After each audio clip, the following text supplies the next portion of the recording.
Okay. Reset the computer. Reset the internet. We should be good. Hopefully. I also turned up the music a little bit. If it's too loud, let me know. I think I've got the music thing under control. I'm not hearing, like, audio pops in my ears anymore, so I think whatever was happening has been fixed.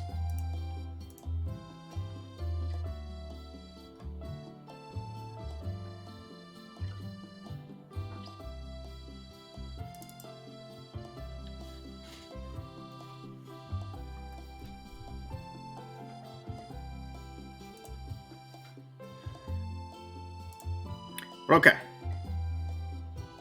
Start from the top.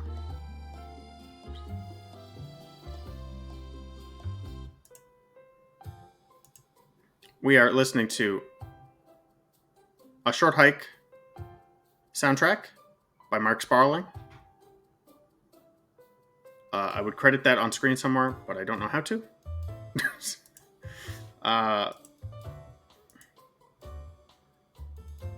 that your wedding invite on your fridge? I'm surprised you could see our fridge, but no, it's not actually. It's actually Jake and Katie's. It's still up there. Yours is on the table behind me.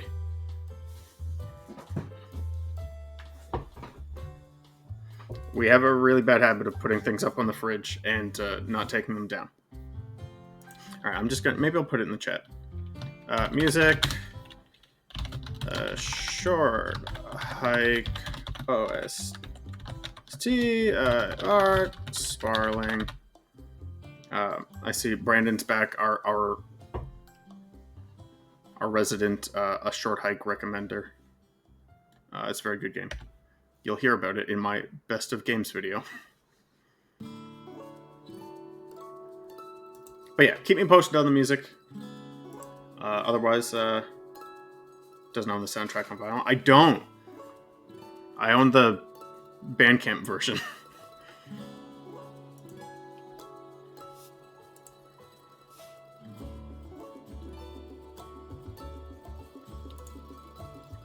Okay. So, back to where we were. Booksmart. Okay, Booksmart. Very good. It's a funny movie, raunchy teen comedy about gals being pals. I don't remember if I finished saying it or not before I dropped out. But yeah, everyone called this girl Superbad. That's an insult. This movie's way better than Superbad. I'm not an authority on that. I haven't watched Superbad in a long time, but I feel pretty confident in saying that.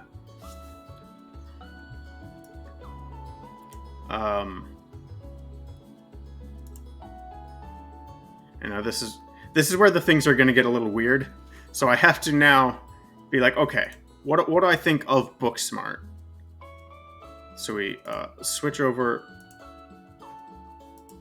to Photoshop. And now we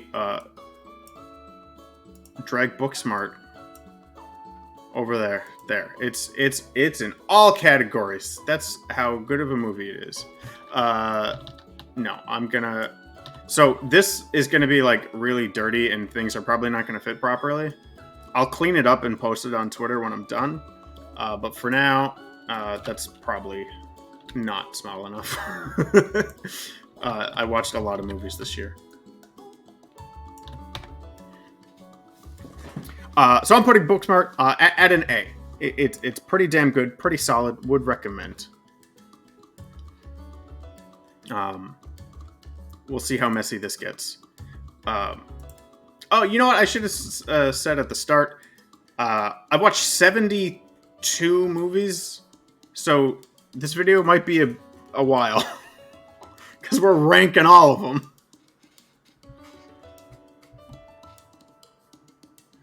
Okay, what's next?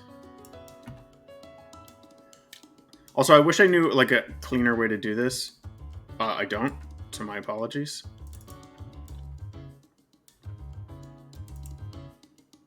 And then switch this bad boy over to this. Done. If Beale Street Could Talk. Okay, this is a classic, like, romantic drama film. I wanted to check it out because if you can see up at the top here, let's see. It is from Barry Jenkins, the director of Moonlight. If you've been following my videos for long enough, Moonlight is one of my favorite movies. I love that movie. So I wanted to check out a new movie by Barry Jenkins. So I watched If Beale Street Could Talk. Unfortunately, I think watching it because I liked Moonlight so much did more harm than good to this movie. I think it's probably a good movie. And I can't say it's a bad movie, but I found it just kind of dull. And I think it's because I came in comparing it to one of my favorite movies. Unfairly, but, you know, you can't do anything about it.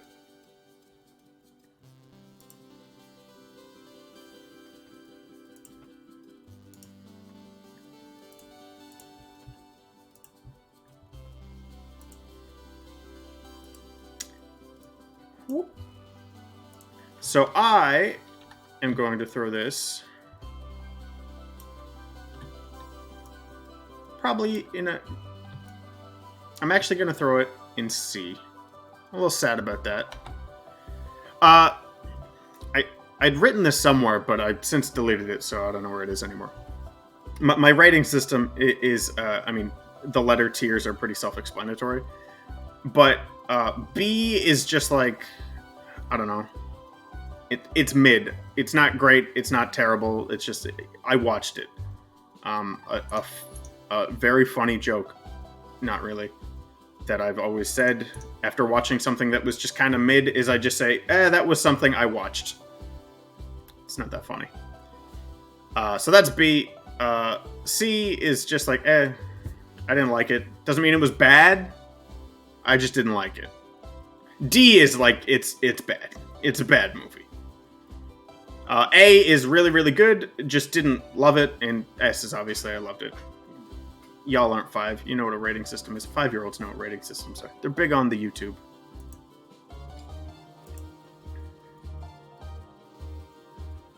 Oh.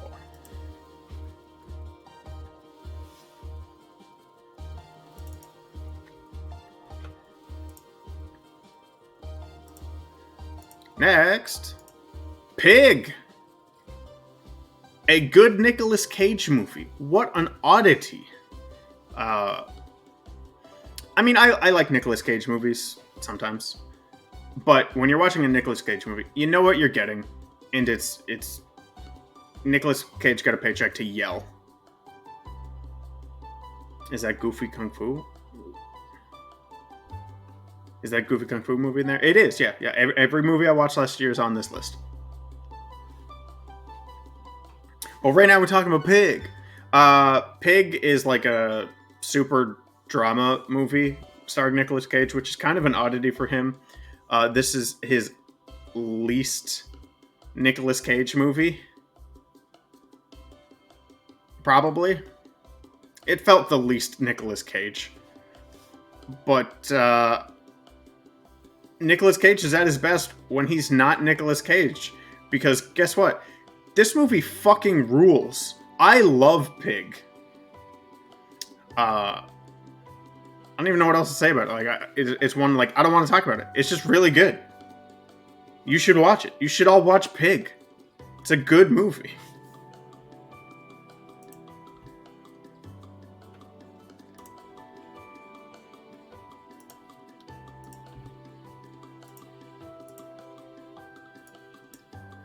Pig. Easy S. Easy. Easy S. Pig's great. Easily one of the best movies I watched last year.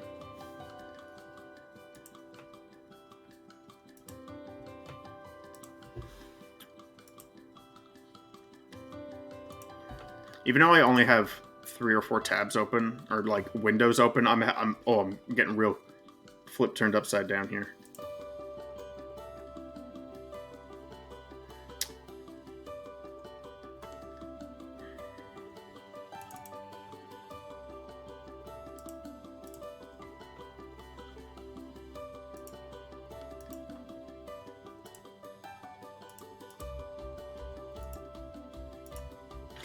Don't Look Up.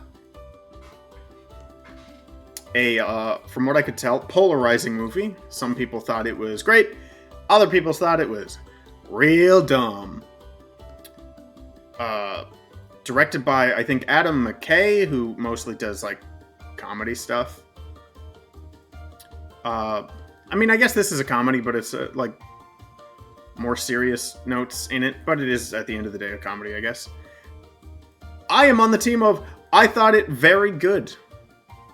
Also, I keep noticing, instead of looking at the camera, I keep looking at the video of me in the corner of my screen. You know, I have found that with some of these wild guys, my fave movies are in the ones that are more serious and a departure from the usual stuff. Yeah, I agree with that. Because I think I think when actors keep doing the same type of movie over and over, it's not that they're better or worse. It's just like you've seen it before. Even if it's a new movie, you're like, yeah, I kind of know what I'm in for. When they do something different, you're surprised. Don't Look Up is a comedy based on. I mean, it's essentially what if COVID was an asteroid, and then it's just kind of a reflection on current day. If you enjoy satire, I'm not smart enough to tell you if this is good or bad satire. I enjoyed it, so it's probably not good satire. But if you can handle satire, because I know it's not everyone's thing, a lot of people just want to forget about world problems entirely. Watch it, but if you don't want to be reminded about how just dumb and shitty some people are, maybe don't watch Don't Look Up.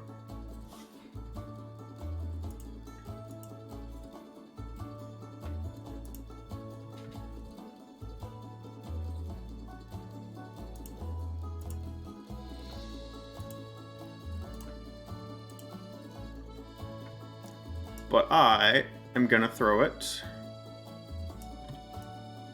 It's another A.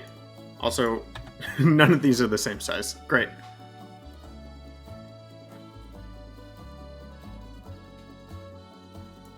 What's next? Okay. That movie, apparently. That movie's next. Deck the Halls. A Christmas favorite that I have never seen until a couple months ago. Matthew Broderick. Fuck, keep sending too early. I don't even know what you mean, Jessica. Was that English? Fuck, keep sending too early. Oh, I know what you mean. You keep hitting like enter on the message too early. Gotcha. Deck the Halls is it's a Christmas movie. If you've seen a Christmas movie, you've seen all of them. Neighbors don't like each other. But one of the neighbors is Danny DeVito, which means, it's a little better than some other Christmas movies. I thought it was fine. Like most Christmas movies, I would describe it as fine. I didn't love it. I didn't hate it. I think most of the time I was probably not paying attention to it anyway. Completely unrelated, but my friend went to school with the person that wrote the music for Short Hike. Cool! Well, your friend knows a cool person. They did good.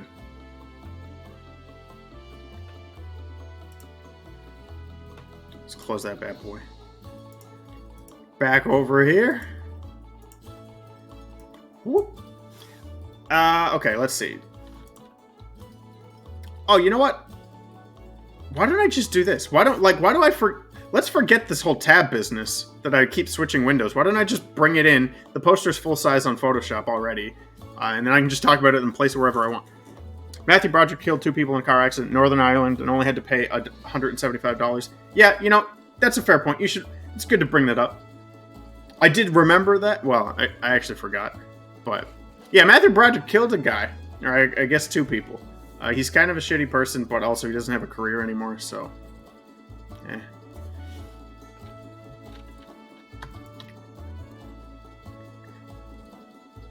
I'm still gonna put it in C, though. Or B. It loses some points for Matthew Broderick killing 2 people. Gains a couple points back for Danny DeVito. Actually, when did he kill those people? If it was before this movie, I have to docket some points. Let's look up. Let's look up Matthew Broderick.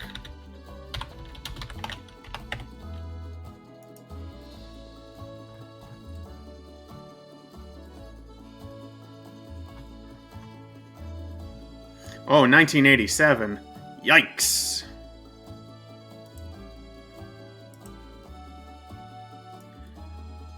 Alright, let's drop that down.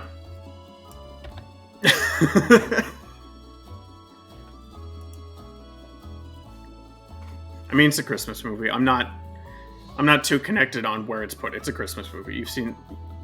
they're all the same. Hey, look. It's that movie that Jess, you asked about earlier. If I could just find it on my goddamn list here. A Kung Fu Hustle.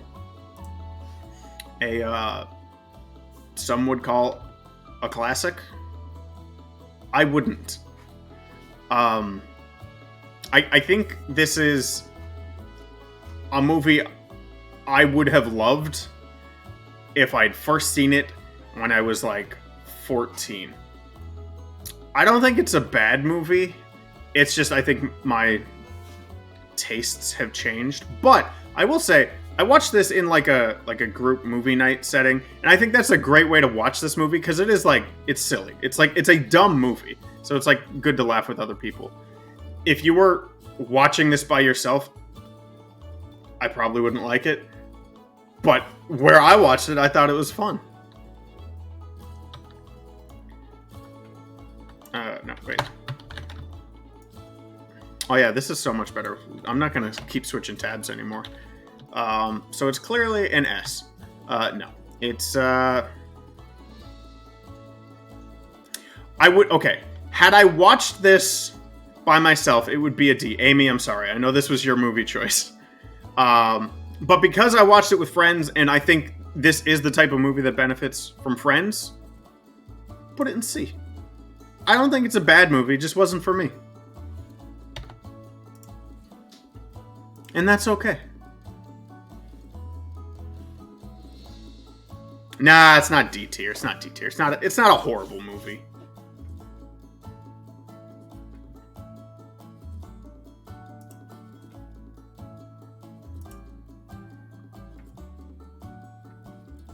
That's a little too mean, I think. I have all of my movie posters in alphabetical order, and I'm still struggling to find them half the time. Minari. Oh boy, that's a real low resolution poster. It's fine. It's getting shrunk to high hell anyway. Minari had like a bit of controversy that when I was looking it up the other day, I don't know how big it was, but a lot of people complained that this is like a foreign movie because, hey, most of this movie is in Korean. But it's not a Korean movie. It was shot in America with American actors. It's an American movie. It's just in Korean. Guess what? There's more than English in the America. But this movie is all about the American dream. It's a Korean family in somewhere south. I want to say like Alabama. I don't remember exactly where the movie takes place, but some like more rural area. And they're just trying to make it, you know, trying to get by, trying to start like a farmhouse. It's it barely has a plot, to be honest. Like, this is a slice of life movie, and that's something that American cinema does not get very often. We don't get slice of life stuff. I would say this is a slice of life movie, and if you like that genre, like it's pretty good. Minari for me, that's an S. No, I didn't love it. I thought it was pretty good though. I'm gonna put an A. Good movie, but not the best. Plus, I mean, Steven Yeun's in it. I like Steven Yeun. Or Yoon. I don't actually know how to pronounce his last name. I should. He's been in enough stuff.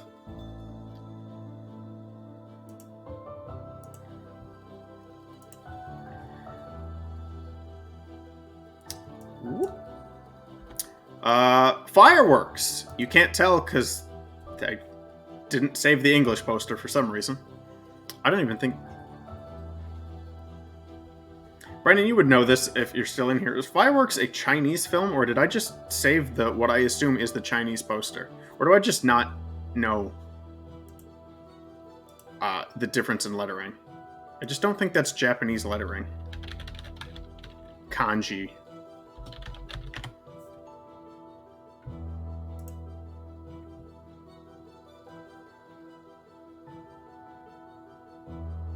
No, it's Japanese animated romance film. Alright, I'm just wrong. Yeah, okay, very much Japanese film. I thought so. It's just, I don't think this poster's Japanese. I don't know why I saved this one. Fireworks is...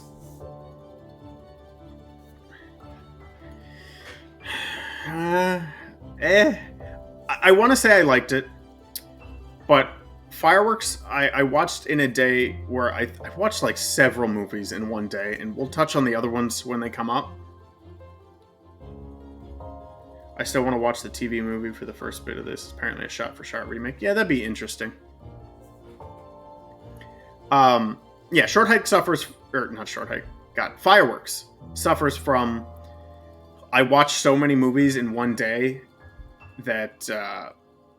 I think it did some... It made, like, the better movies seem better and the worst movie... And the, like, less good movies seem less good. I don't remember a whole lot about Fireworks. So I think that's perfect to just throw it in the middle. I didn't love it. I didn't hate it. It was just something I watched. And it was fine. That's really all I remember about it. Unfortunately.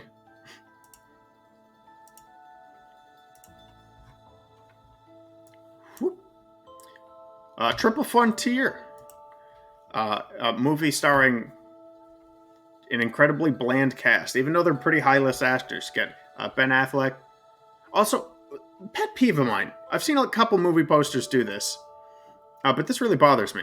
When you list all the actors, and it's clearly like a name over each person, but like they don't line up. Like Ben Affleck is over here, Oscar Isaac lines up, and Pedro Pascal lines up.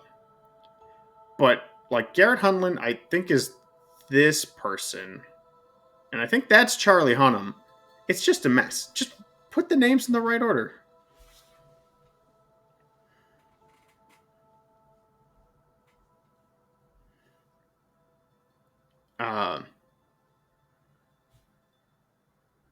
Yeah, this was a America Fight the Cartel movie. It was fine. This is probably like another prime candidate for B. I know I watched it, but I didn't think much of it. it was fine. The Bs are going to be the ones I have the least to say about. And I think that's always pretty accurate. You know, even when scaling things out of 10. It's the 5s that you have nothing to say. A 1 you can trash on, and a 10 you can praise. But like, right in the middle, you just got nothing.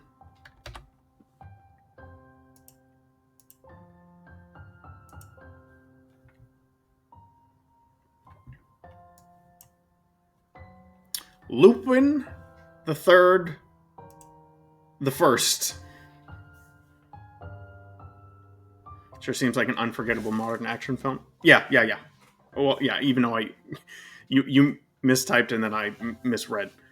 Yeah, no, it is a mostly forgettable modern action movie. It was fine. But Lupin the Third, the First, is, I mean, let's look at that poster.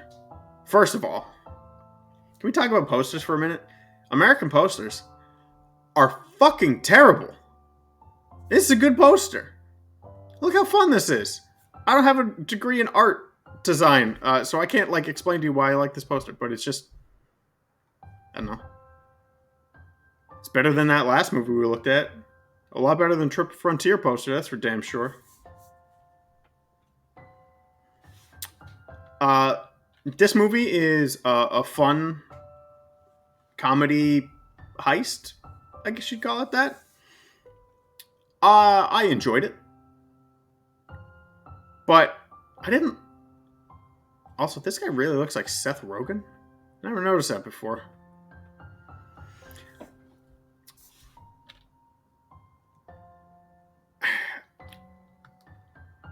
There's some good bits of this movie. But ultimately, it felt kind of flat for me, if I'm being honest. I thought it was a fun watch, but I think the art of this movie carries it. It's got a really fun style. The animation is just... It's really well animated, which I know, like, hey, yeah, a lot of big budget animated movies are well animated. It's kind of a nothing statement at this point. But CG out of Japan has been kind of hit or miss lately. And this is a hit. It's a big hit. This is like a really well done movie. But I think ultimately the art is better than the rest of the movie. I'm kind of struggling between, like, I did like it, but I didn't, like, love it. It's the same studio that did Kingsglaive. Oh, well, Kingsglaive is pretty good. Well, no, Kingsglaive is bad. Kingsglaive is way more the art carries the movie than this movie. That's for damn sure. Actually, you know what? You making the Kingsglaive comparison means I am going to put this movie at an A. Because Kingsglaive is like the epitome of a B. It's very pretty and it's a fine movie, but whatever. And I definitely like this Lupin a lot more.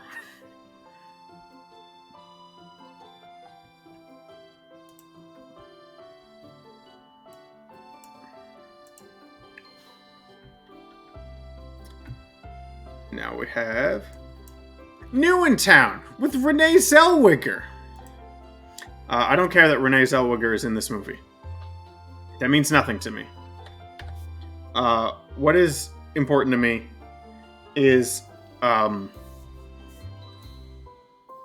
no. Why can't I remember his name? Sorry, I gotta... This is one of those, like... Oh god, I feel bad for forgetting his name. J.K. Simmons is in this movie and speaks with a Minnesotan accent. That's all you need with this movie. It's a pretty traditional, like, romantic comedy. A girl from city goes to small town. Hijinks ensues. It's a pretty, like, rinse and repeat formula. But J.K. Simmons in a Minnesotan accent takes place in Minnesota, so a lot of people have a Minnesotan accent. Romantic comedies are, like, they're not bad movies. They get a bad rap for being, like, chick flicks. Fuck off. They're fun, decent. And, I found myself actually enjoying this one quite a bit. I'm putting New in Town at an A. It's not an S. I'm gonna just stretch her out. Yeah. That's what she looks like in real life.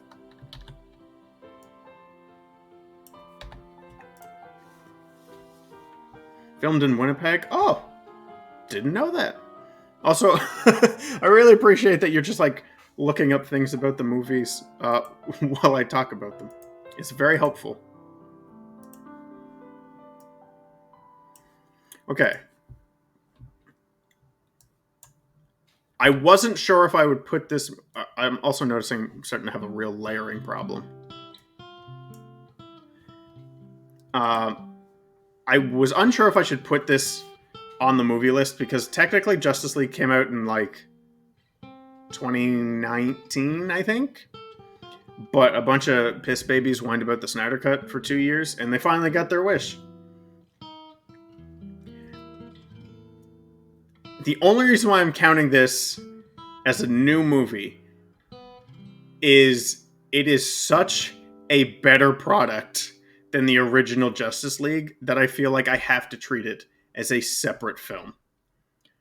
I didn't hate the original Justice League. I didn't love it. It was fine. And but this is so much better. I don't know... If someone had never seen the Justice League and only watched this version, I don't know how good people would find this movie.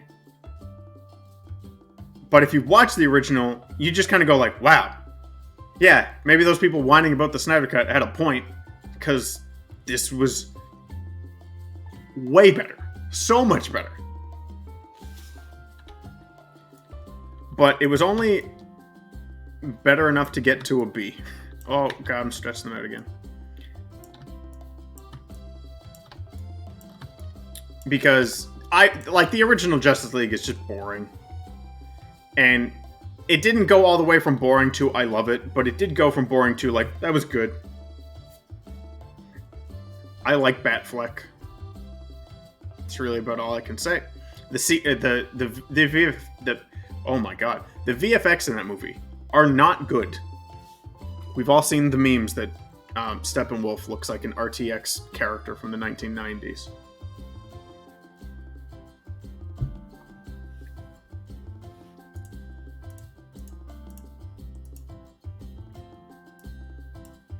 Oh. Speaking of bad movies.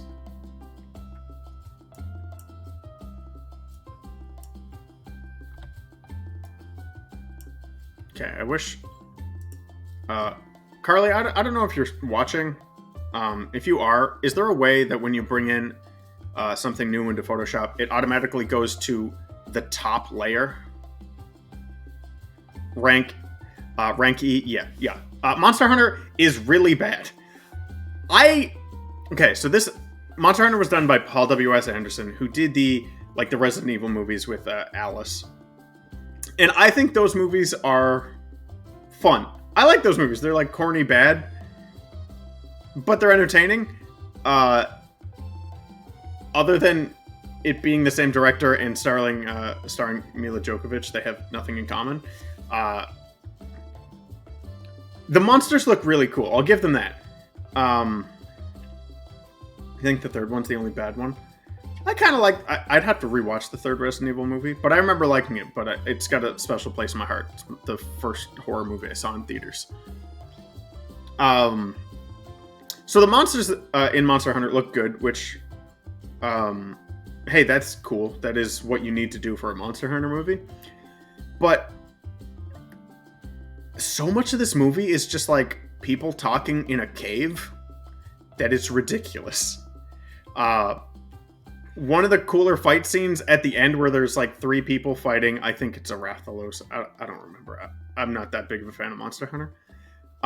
The camera is like 8 miles away and you just kind of see some dots moving around. It was like the biggest fake out for like a final confrontation I've ever seen. Even going in with low expectations... Here, it goes. You go down here. There you go. It was still not good. And when my expectations are low and it goes even lower, it's not good. It's not a good sign. Now that movie could have benefited from watching with a group of friends. Most bad movies can.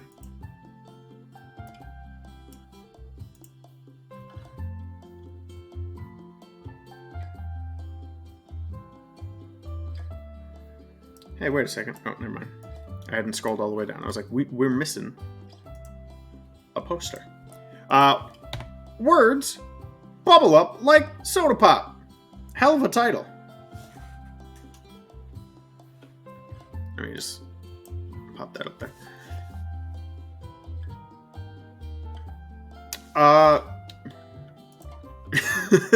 My silence tells you what I think of this movie.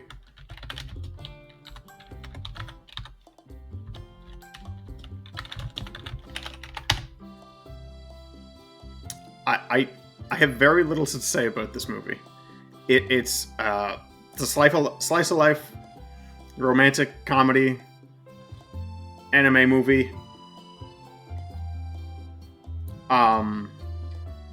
It's all about a boy who is really shy and speaks through writing haikus. Like, it's kind of cute. I think this girl wears a mask to hide her braces, if I remember. Or... yeah, I think something like that.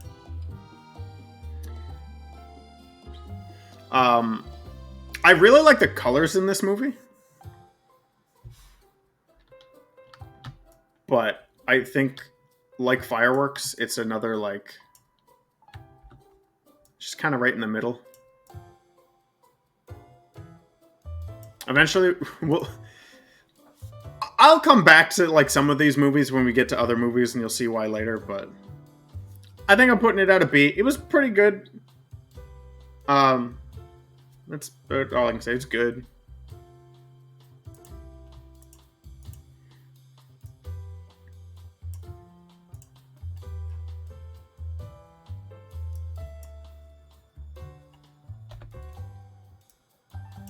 Censor. First of all,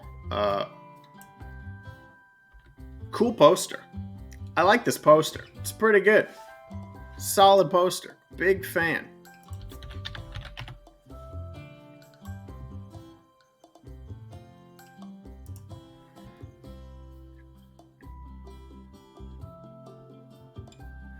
So, Censor is it's kind of neat. It's about takes place in the 80s in England during the height of what I think they called it video nasties.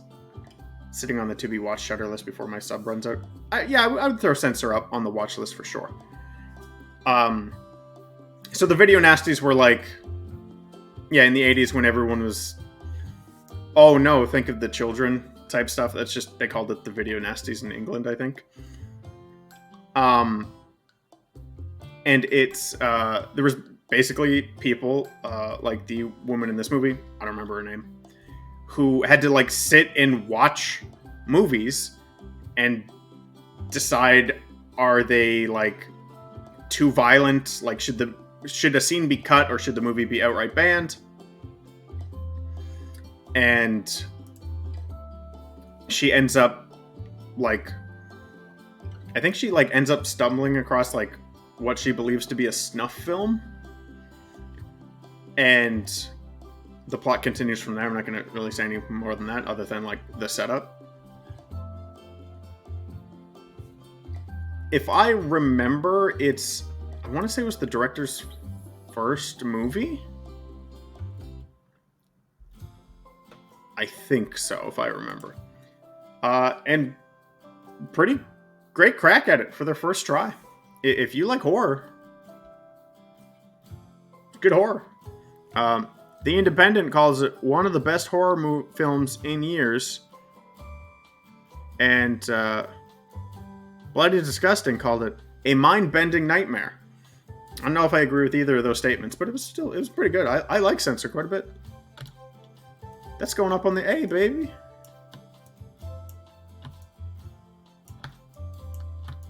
I got a feeling A is going to get a little muddy.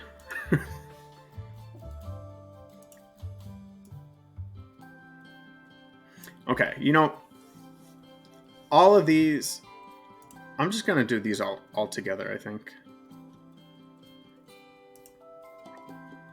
There's no point. I didn't...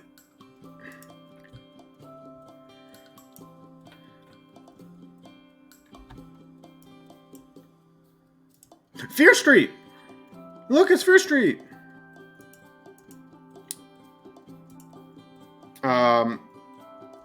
Hey, Fear Street, good. Based on books by R.L. Stine. Was directed by... It's the wife of someone I know. I'm just gonna look that up real quick. It's gonna bother me. Right. I feel bad. I don't want to know someone's name because they're the wife of somebody. Leia Janiak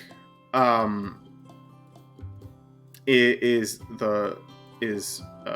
in a relationship or married, I think, to one of the Duffer Brothers, the people who do Stranger Things. And I like Stranger Things, but you know what? I like Fear Street better. Um, Stranger Things 1 is pretty good, but like it keeps going downhill. I think the Fear Street movies are all pretty solid across the board.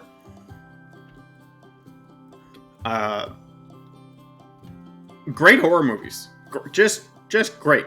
They're not like too over the. They're not like super gory. They're a solid teen horror, you know? Like I wouldn't go show your kids this movie, but it's not like not gonna watch Saw. This isn't Saw or a Texas Chainsaw Massacre. Like it's significantly more tame than that. And I'm just gonna grab all of them right now, even though they're technically buried somewhere in my randomized list, because I feel they're all pretty much the same in quality. There's so Fear Street Part 1 is 1994, Fear Street Part 2 is 1978. Great year. I'm sure something happened. I don't remember what. And Fear Street Part 3, 1666.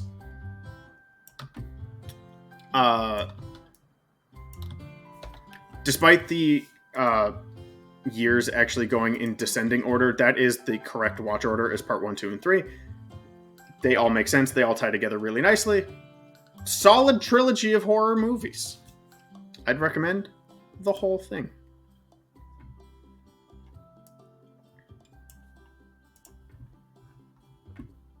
Oh yeah, here we go. Here we go. Where's the poster?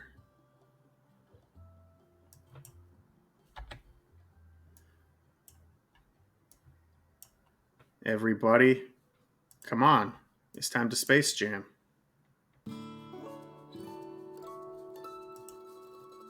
It's Space Jam. A New Legacy.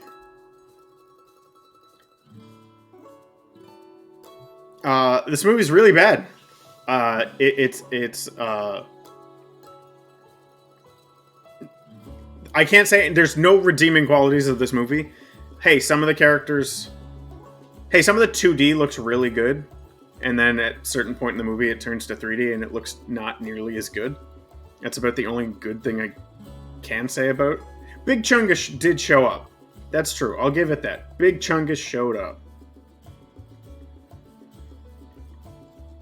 I'm not gonna say that this is any better or worse than the original, because I'm sure if you've never seen the original Space Jam and to watch it now, it probably sucks just as much as this movie does. But I don't know, something about this one, it's just not good. There's like, it has one of the most obvious, let's put in a wacky side character I've ever seen in a movie. They serve no point other than to be like a thing of jingling keys for children to keep paying attention to the movie because they're tired of LeBron James talking about business for too long. Oh, you know, one of the good things I can say about this movie is something a lot of people might hate. The villain being called Al G. Rhythm. That's pretty good. I like that. The trying to sell me things isn't as obvious in the first one. Yeah, that's true. Well, what's weird too is like, I don't know what Space Jam: A New Legacy was trying to sell me, because there's no new Looney Tunes product. And so the plot of this and how it all kind of gets started is LeBron's son makes video games. We'll circle back to that in a second. And the game's not a real game either. So like, I don't know what they were trying to sell, but it does just come across as a big marketing thing. And as far as making video games being a core plot element, I hate when I have to use the argument of its current year, but video games have been around long enough and they're popular enough. Like, if people don't know this, video games make more money than movies. Like, they're the leading entertainment product and have been for a couple years now. So it's not like some niche thing. How they show game development is a farce in this movie. It is a joke. And it's essentially just showing like, look, games are made by pressing the make a game for me button. It's pretty much that level of stupidity.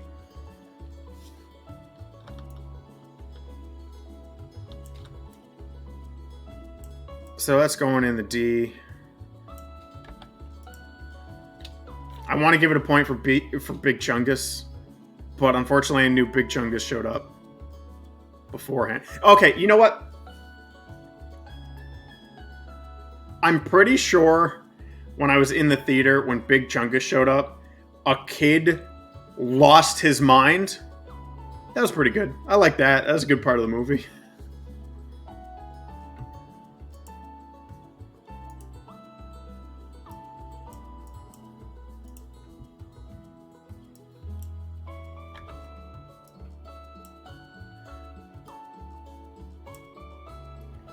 Sorry to bother you. Another movie by, I think, first-time director. Let me look that up. It was, yeah. Man by the name Boots Riley. I believe he's a musician. He's the lead vocalist of bands The Coup and Street Sweeper Social Club. I listened to some of his music. It's fine. Sorry to Bother You is much better than Snake Bondage Happened Twice. I forgot about the Snake Bondage. That's right. I did forget about that.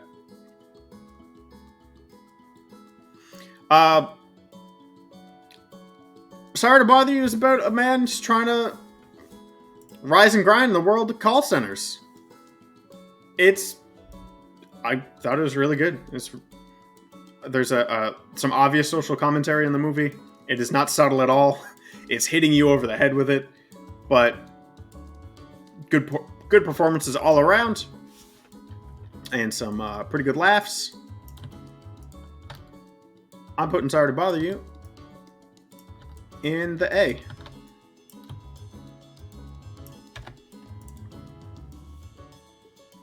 The one show... No, exactly. I did show you a scene, and it was not at all subtle. They know exactly... They know what they're doing.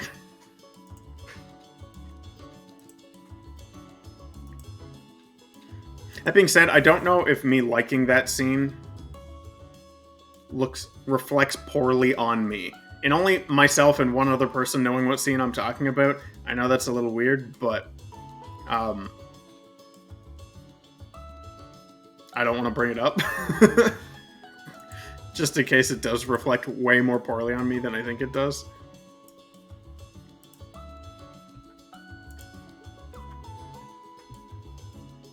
Here's a movie. So this movie... That's gonna really bother me, Photoshop. Please stop doing that. I didn't realize, when I saw this movie... that actually, I've seen this face and this poster, like, a lot, having never heard of this movie. And this movie's a treat. One second. I'm going to look up how to bring in things in Photoshop on the top layer.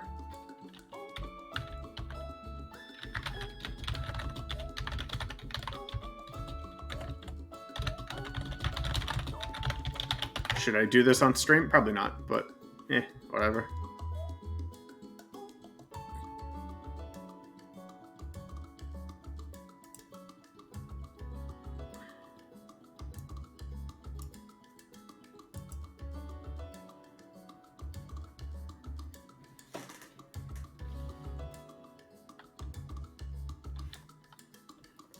Hold on. Hold on now. That did not do what I wanted it to do. Alright, I guess we'll just keep doing it manually. Yeah. Thank you, Carly. House is a treat. There's nothing like it.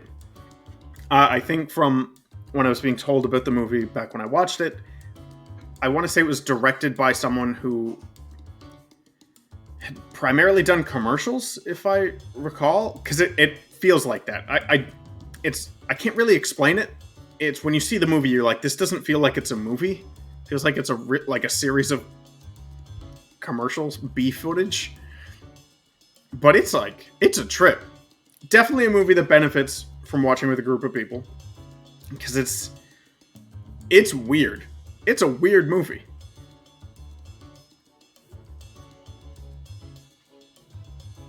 All the movies we watched that day are sitting beside you. Good. I figured.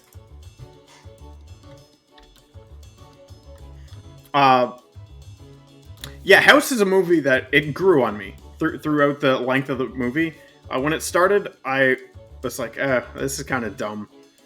But, like, the things that happen in this movie are just so weird and unlike any film I've seen. If I had to guess, House is probably categorized as a horror movie. It's not. It's not scary at all. I don't think it is. I'm not the best judge. I'm a fan of horror, so I don't know if I can say if something is or isn't scary. But I feel like you could probably show a kid this. Maybe not a kid. Might be a little too weird for a kid. And I might actually put it in A, because House is just like, it's unlike anything I've ever seen. It's really unique, and that's kind of, more than anything these days, that's what I want out of a movie, is how unique is it? How unlike something I've already seen is it? Which I know there's probably, kid might get bored, to be honest. Yeah, you're right. It suffers from some slow parts. It does, for sure. But I think that's where, like, watching with a group comes in. Which I know that's unfair. You should just judge a movie just solely on its merits. But I'm not a real film critic, so I'm going to judge it under the settings that I watched it. And yeah, I think for a movie that has some slower segments, if you're watching it with some pals, you just talk a little bit. It's fine. I was entertained the whole time.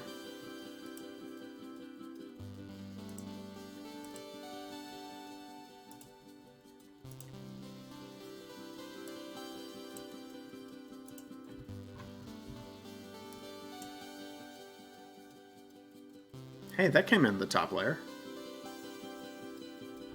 I'm not going to question what happened, but okay, it worked. Welcome to Marwen, a movie based on a inspirational true story from the director of Forrest Gump. So says the poster. Thank you, poster, because I don't know if I knew it was from the director of Forrest Gump. Actually, does that say director or does it say producer? It's too low res for me to tell.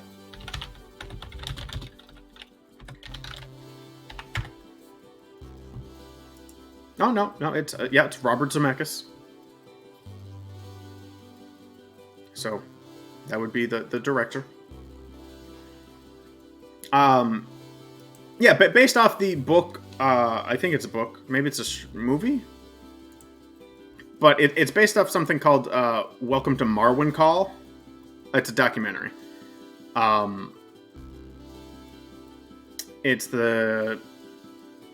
It changes some details of the story. I wish Hollywood would stop doing that, but like, it stays true enough that I don't think it's harmful. As far as I know, the real guy in the movie, Mark Hogancamp, is fine with this movie. If I remember, I looked it up after I watched the movie. And when movies are done of real people, and the person it's about goes like, yeah, it was good, then I'm like, okay, it was true enough to the story.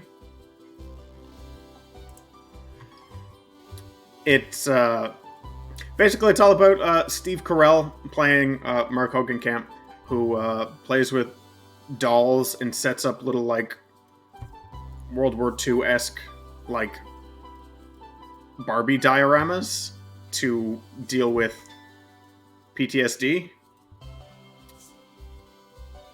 It's a heavier type of story. And but some of the doll segments are pretty cool because they like have little like toys animated. It's not stop motion, I don't think. I watched this pretty early in 2021, so I don't remember specifics. But I'm gonna put this in probably a B.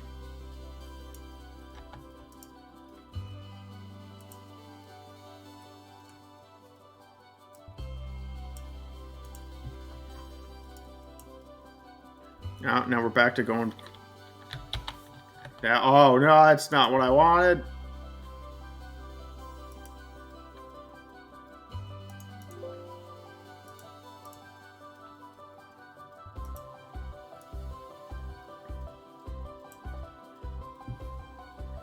Abominable. A movie I have a hard time saying.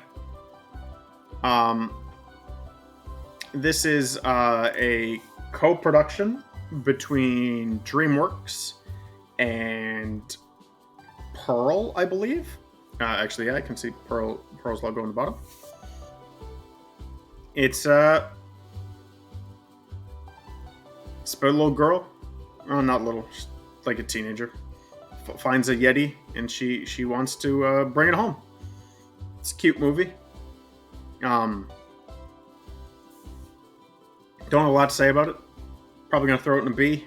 If you're just looking for I want some sound and I want it to be sound I've not seen before, throw it on. It's a decent animated movie.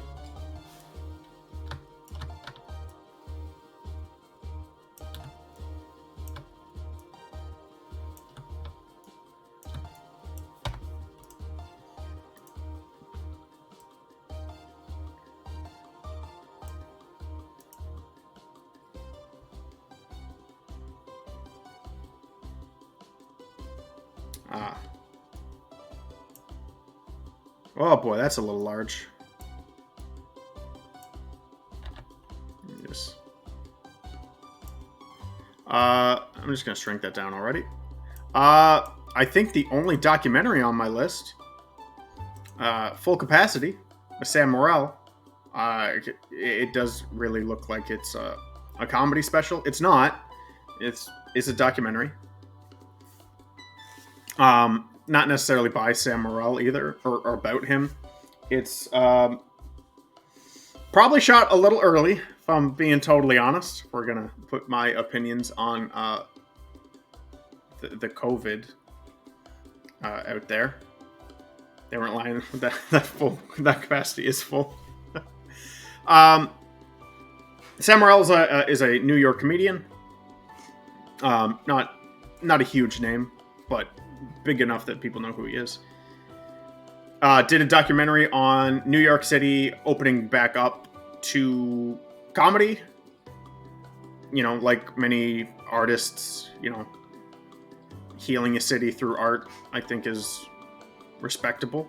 People need to laugh and enjoy things, and I think art is a great way to do that, no matter what kind of art you're talking about. It be movies, video games, books, stand-up comedy. And yeah, this is just interviewing a bunch of like mostly smaller, but there's some bigger names in the New York comedy scene, talking about what it was like not performing stand-up and then like slowly being allowed to do like empty rooms versus like, you know, couple people. Given that it came out last year and they were already opening up a little early. It's available for free on YouTube. Yes. Yeah, I should mention that. Thank you for reminding me. If stand-up comedy, specifically New York comedians, are like of any interest to you, I would watch it. Is an interesting watch. I am a big fan of a lot of New York comedians, so I'm gonna probably throw that in A as well. Really just scrunch that man's face up.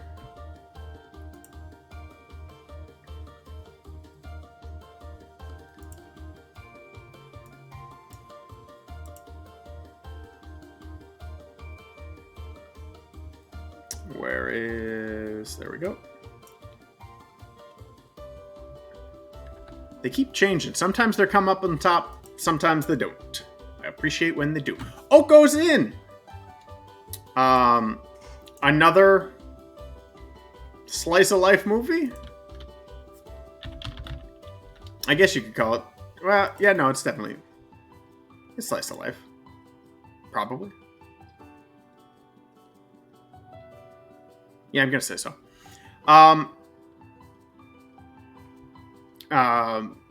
Brendan, I'm sorry for probably butchering this, but it's about this girl. That's Oko.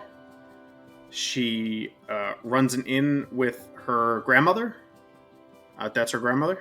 I'm remembering the plot. See, and she just meets some ghosts while she's working at this inn.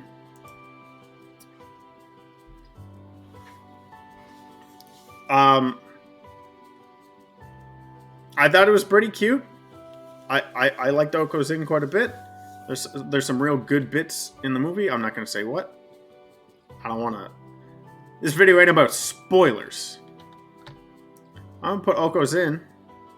I'm actually going to put that at an A. I thought Oko's Inn pretty cute.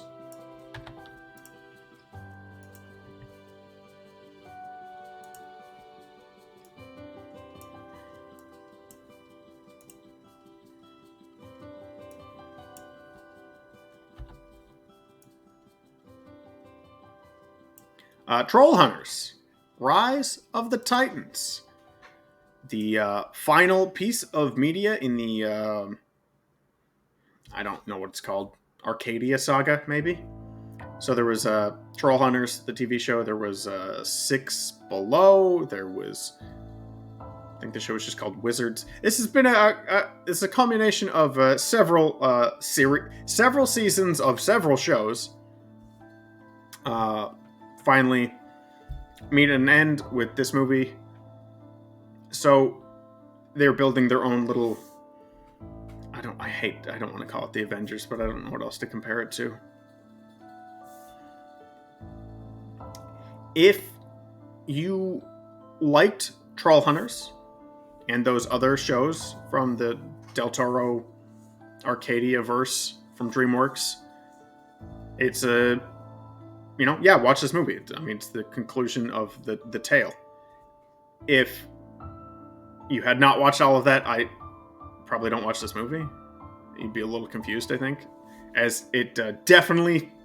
This movie absolutely treats it like you have watched everything else. Because there's no introductions to anybody. I personally... I just thought it was fine.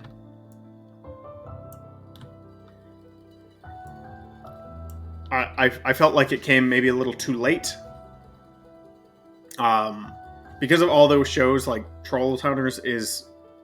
Of Wizards, Troll Hunters, and Three Below, like Troll Hunters is easily the best of them, in my opinion. And, I don't know, I guess by the time we got to all of it, to get to a movie that wrapped it all up, I was like, it's fine. I'm glad it's over. Like, I'm glad I watched it. There was no way I wasn't going to watch it. But I just... thought it was fine.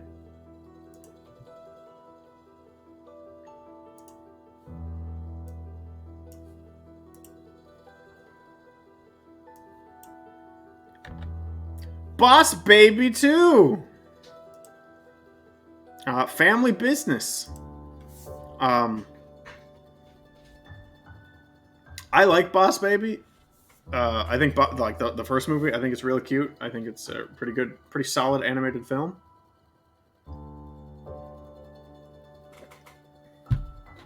And Boss Baby 2 continues that in being a pretty well animated film. It's very cute. But it's also...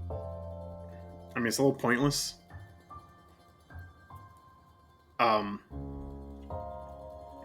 The end of... I mean, they could have done some sort of progressing... I'm complaining about the plot of Boss Baby 2 is my gripes with this movie, which I don't know. That tells you what kind of privileged life I've led, if all I can complain about is the plot of Boss Baby 2. Mild spoilers for the first one, but it was in the trailers for the second one, so I'm gonna count that as free territory to spoil. The kids grow up, and then they were like, "Yeah, but it was really successful. I want to make a sequel." And instead of like doing what I think would be the obvious of, hey, these adults now have children, let's make it their babies is now the new boss baby. They're like, what if we just introduce some voodoo science and just made the characters babies again? If you get over that gripe, and one of the worst performances Jeff Goldblum has ever done in his entire life, it's a fine movie. I almost... Oh. Can I...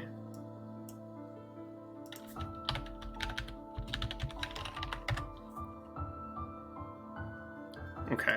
Okay. We're gonna try something here. Let's see if this works. Okay. This might get me like taken down. I don't really give a shit. We're gonna watch a 16-second clip from Boss Baby 2. So I can show you just how piss poor Jeff Goldblum's performance is in this movie.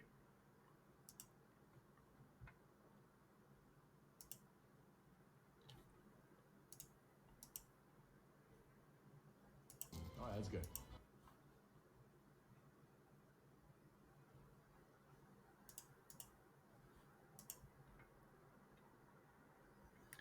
That should be within fair use. I mean, at this point, I don't really care about fair use anyway. Yeah, here. Let's just... What are you doing? What are you doing? No, no, no, no.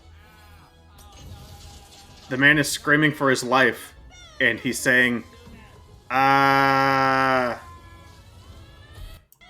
you doing? What are you doing? No, no, no, no. Did we watch that clip during a movie night? Probably. I think it's a great clip.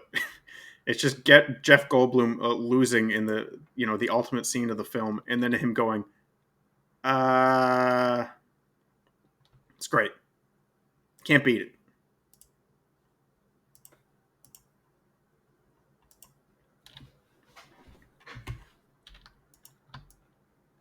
Boss Baby 2.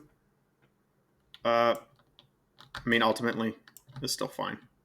Throwing that in the B. That would be his real reaction. I mean, yeah, I guess so. Oh, no.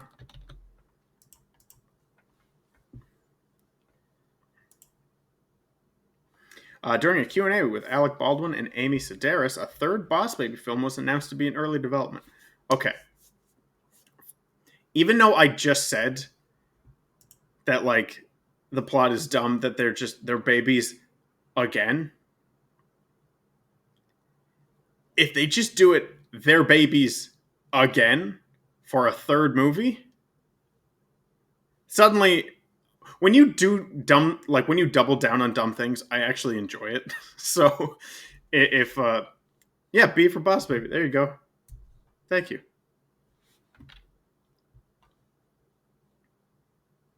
I'd forgotten that I already put it in B, and you're like, B for Boss Baby. I was like, what does that mean?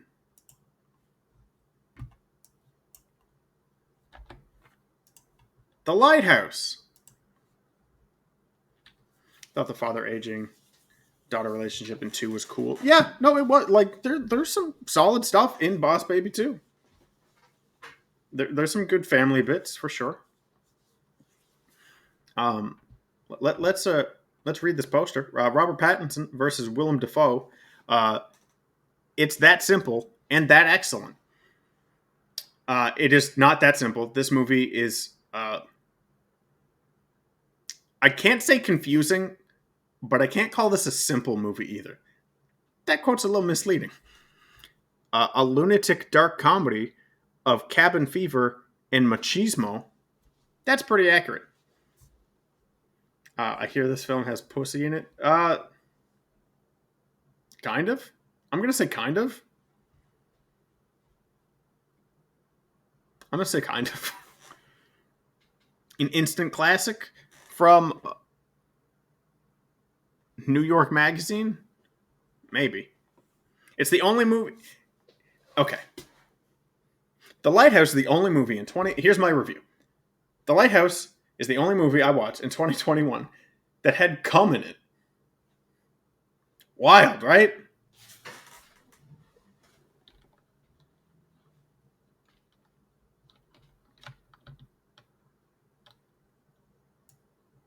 For that reason, it gets an S. No, I don't know if it's an S. It was pretty good.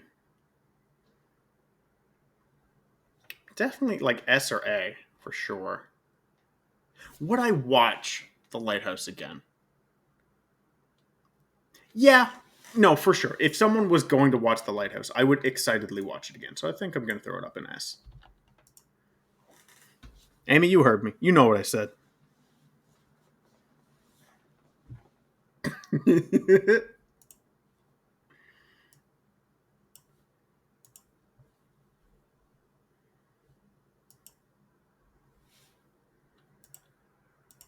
Oh, right. I forgot my music.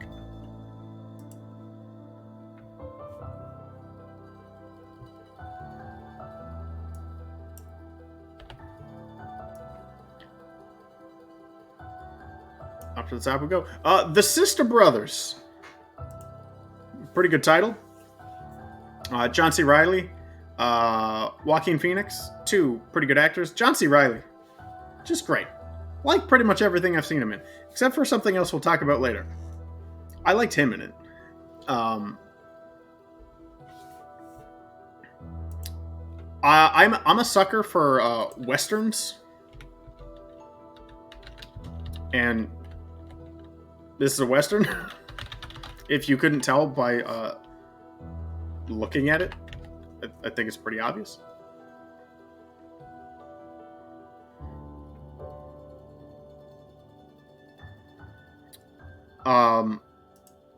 Probably, I'm going to put this at a B. Because I'm actually struggling to remember much about it. I remember watching it and going like, that's fun. That's all I really remember. It's pretty good. John C. Reilly, Joaquin Phoenix. I think Jake Gyllenhaal is in that, if I remember. I like Jake Gyllenhaal.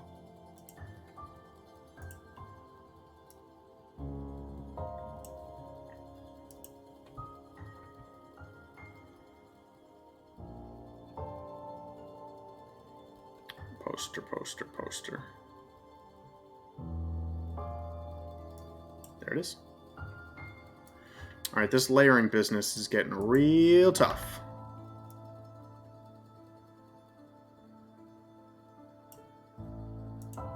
Raya and Last Dragon.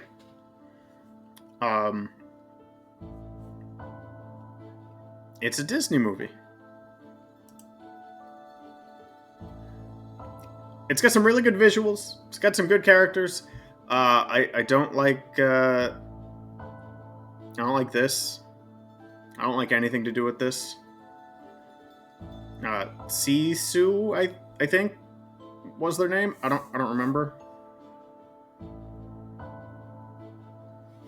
It's just Elsa. It's just Elsa. I know. Haha, still steal internet joke, but it's true. It's just Elsa. Baby's cute. This armadillo thing's cute. Raya's cool. I'm glad. I don't know. Raya is a good movie, but behind the scenes things ruined a little bit of it for me. Also, I will say, maybe. I don't like Awkwafina that much. I recognize that they're very popular, but I don't know. I don't like Awkwafina in a lot of things. They were I liked Awkwafina in Jumanji too. I think the Jumanji movies are fun.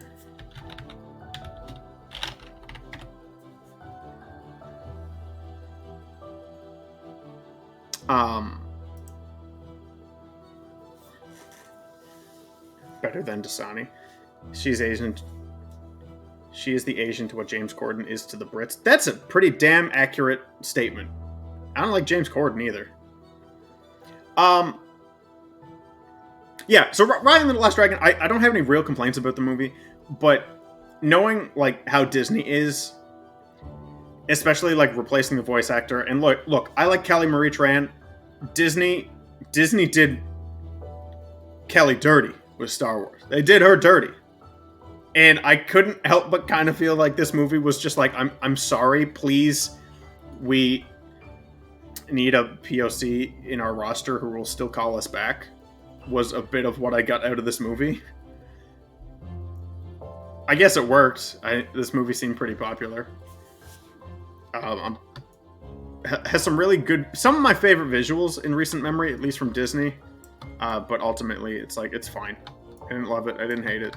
It's fine. The homophobic slug has more. The homophobic slug has more screen time than Kelly in episode 9. Yeah, it does. I actually was rewatching the last scene of episode 9, just to see that slug myself, you know, because I've seen the memes, but had to watch it for myself, you know. And yeah, it's true. They did her dirty. Star Wars Episode 9 is a bad movie. We're not going to talk about that movie, but it's a bad movie.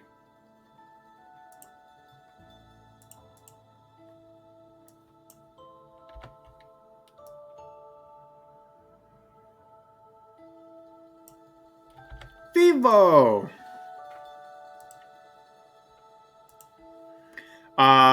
Vivo is a Sony animated movie with music by Lin-Manuel Miranda. If you like his music, you would like the music in Vivo.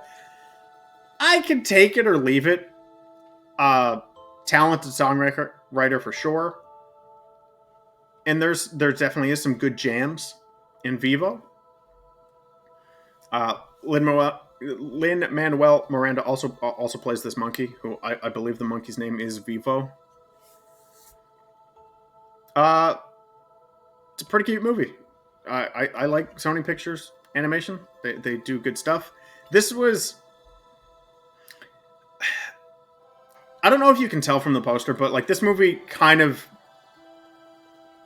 It does have a budget title feel to it. It definitely doesn't feel like this was a big push. I don't even know that many people watched Vivo, to be honest. But it's solid. Good tunes. The antagonist in this movie, or one of them, is like just a great character. Do yourself a favor and look up Lin-Manuel Miranda Lip Bite. Is that a song? Or is he just bite his lip?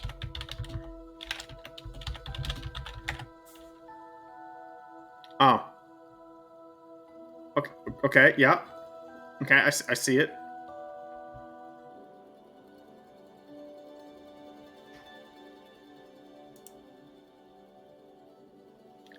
This meme had lost me. I see when I look it up, it says lip biting selfies are a huge meme on TikTok. This is the first I've heard of it.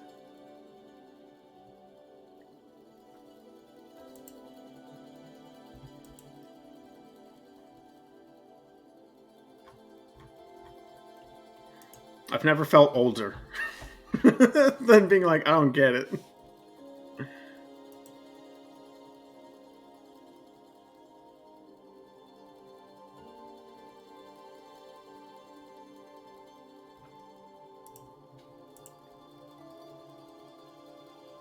Oh, he's trying to look sexy when he does that? Oh, no.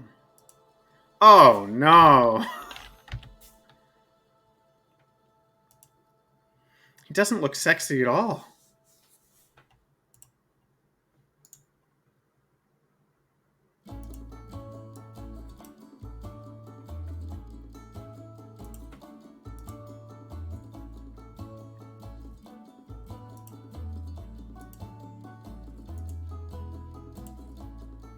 Is that what's doing it for people these days? Is that what's doing it? The look of a man who made a burrito and forgot to put cheese in it.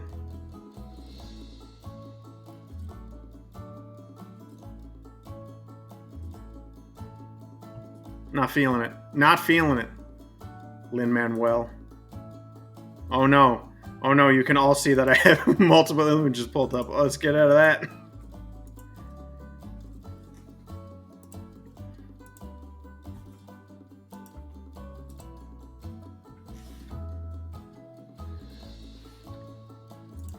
Anyway, back to Vivo. Vivo's fine. It's got some good music, as you can expect with movies with him doing the music. Yes, thank you for that, Brandon.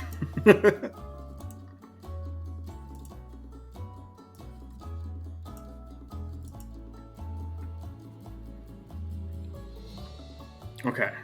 I think people are going to be shocked with what I vote this one. Alright, so first what I'm going to do... I'll do it after this movie. Remind me. Dora and the Lost City of Gold.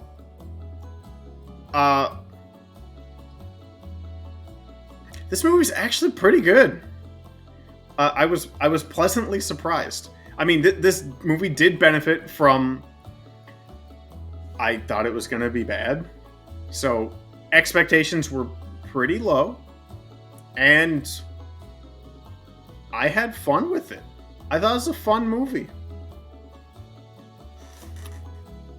Like, I didn't love it. I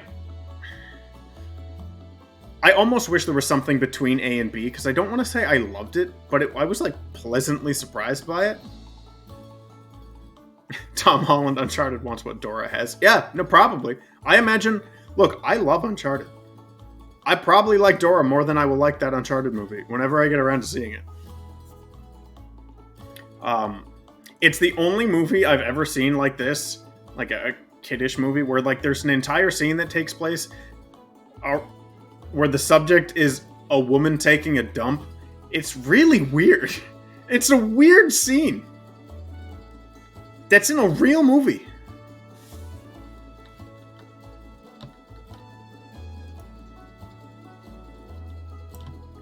I want to put it like here. I'm put it in the middle for now, and maybe, I gotta pick. I'm gonna say B. I guess I'd lean towards B, because I wouldn't recommend Dora in the way I would traditionally recommend a movie. Like if someone's like, "Oh, give me a movie I've never seen," I'm not gonna say Dora. But if someone is like, "Hey, I want a movie to show my kid or something," I'd say Dora for sure. It's a fun movie, and like it's one that I think parents could watch and, you know, be reasonably entertained with it.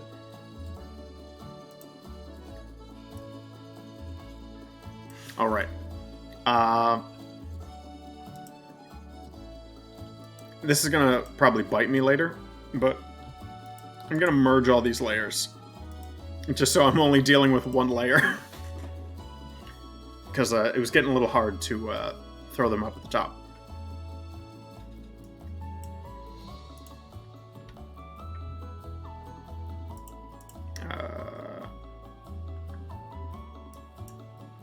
Corpse Bride. A movie I somehow had never seen until last year.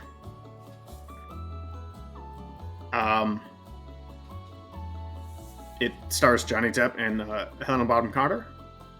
I barely got the name out. Let me try that again. Helena Bonham Carter. Because of course it does. It's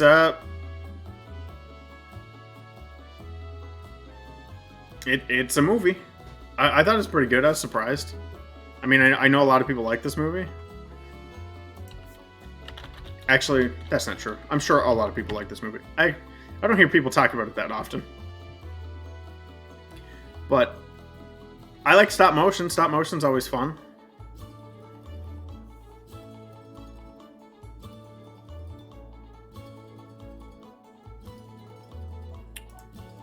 And as I sit here drawing a blank, tells me it's probably a B.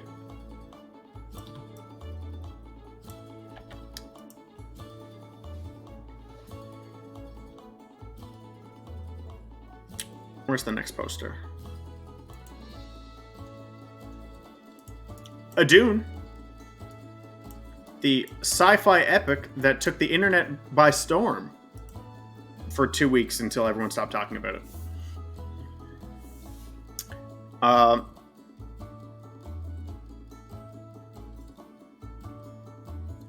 I'm gonna say it. Might be controversial. Overrated. Dune is overrated. It is a fine movie.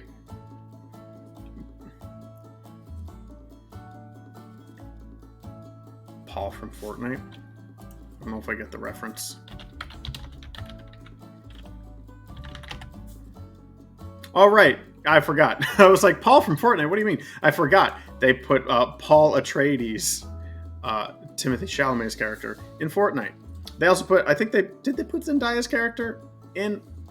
I don't remember her name. I know this guy's name is Duncan Idaho, which that name rules. It's not very good for a sci-fi name. It comes across as you're playing like D&D and you ask the DM for a name. You would say something like Duncan Idaho. It's the only name I remember, I guess, and Paul Atreides, because Paul, same problem. No one in the entire galaxy in the history of sci-fi where they have a last name like Atreides is going to be named fucking Paul.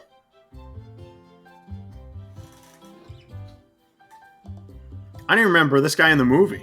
I don't know who that is. No idea.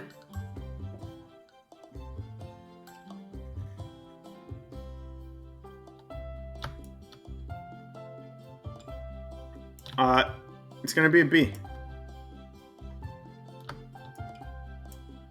It's fine. It's overrated. It's fine. I liked it enough that, like, I will watch a sequel, but I'm not, like, foaming at the mouth for it.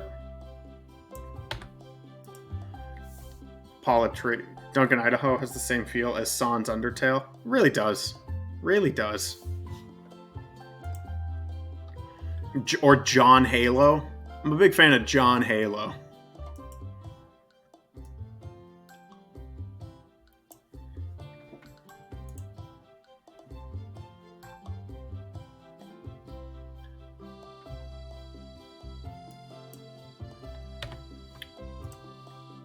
I am the pretty thing that lives in the house. Also known as the movie that almost put me to sleep the most. This movie is really boring. I'm sure some people would like it.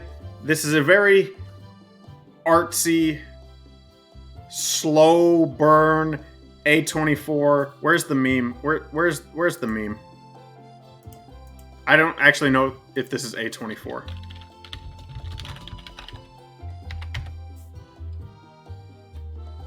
Is it? No, it's just Netflix. It makes sense. It says Netflix right there.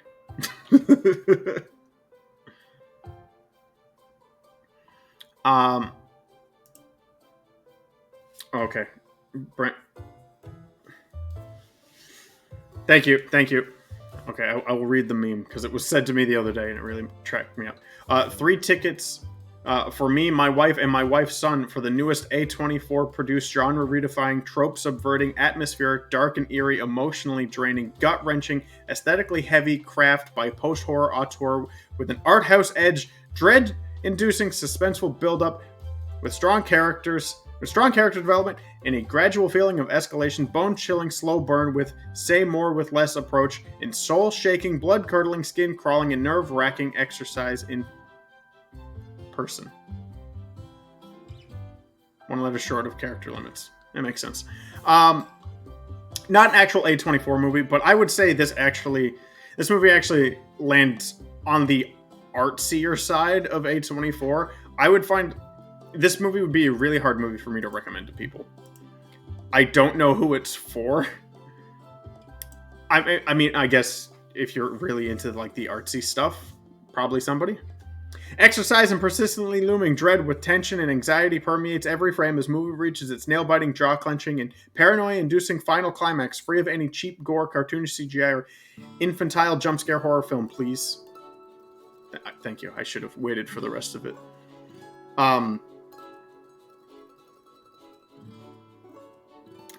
Yeah. So the issue... So I will say, cool poster. I've never actually looked too hardly at the poster. I never noticed her arms are on backwards. That's cool.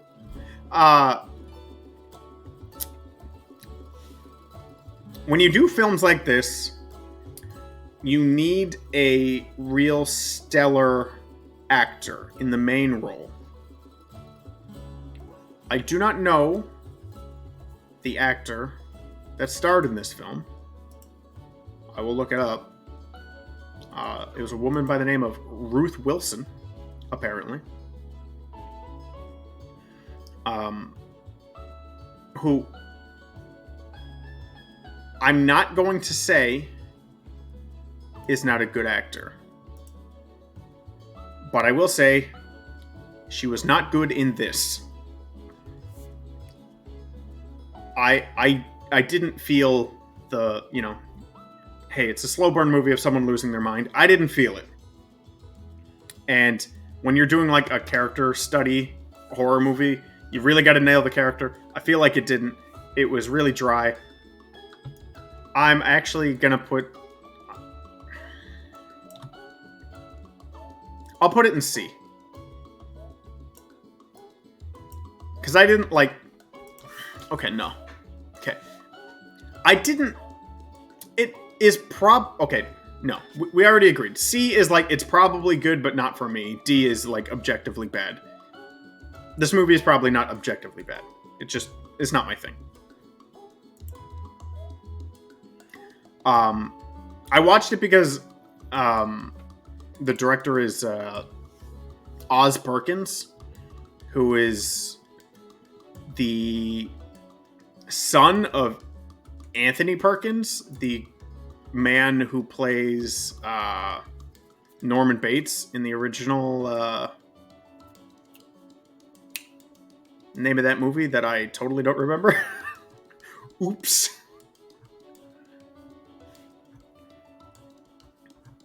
What's the Bates movie called? I just know Oh, it's gonna bother me. Somebody help me. Somebody help me off this cliff. Psycho. Thank you. Thank you. It's weird how I could remember his name. I could remember his kid's name, his name in real life, his character's name, and couldn't remember the word psycho.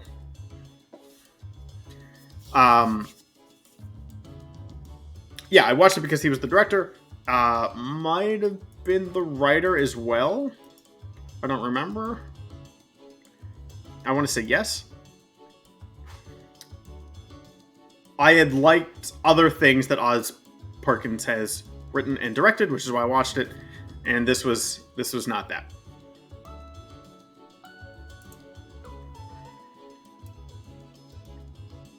Oh, here we go. Here we go.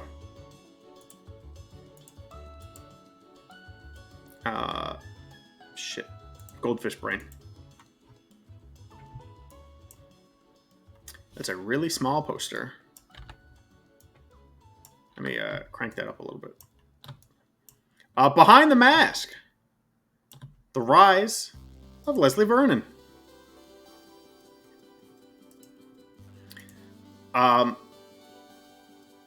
This movie is really good. It's like I guess you'd call it like a mockumentary, following a horror movie slasher, and it's just like talking about him getting ready for the big day of like killing teens. It's really fun. The main actor, I don't remember his name. One second, let me look it up.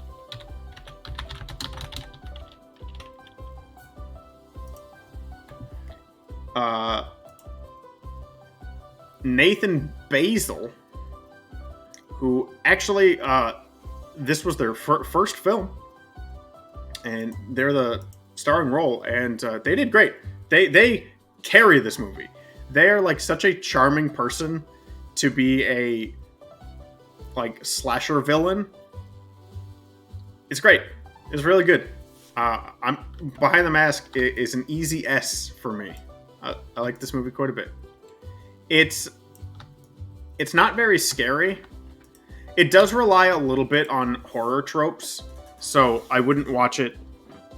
I mean, I guess if you don't like horror at all, maybe don't watch it. But it would be better enjoyed if you're at least somewhat familiar with horror / slasher movie tropes. But the movie also does a pretty good job of explaining those tropes in the movie.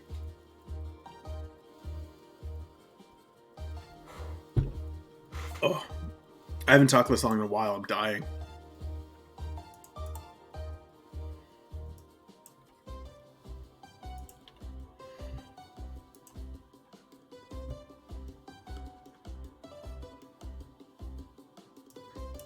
Okay. King of Staten Island. I got a question. Anyone in the chat? Is Pete Davidson hot? I don't know. I mean, I know it's a subjective thing, but that's not what this is about. Is anyone in the chat attracted or find Pete Davidson attractive? I don't. But obviously some people do. Some people look like... I mean, I think Pete Davidson looks like a high schooler notebook came to life.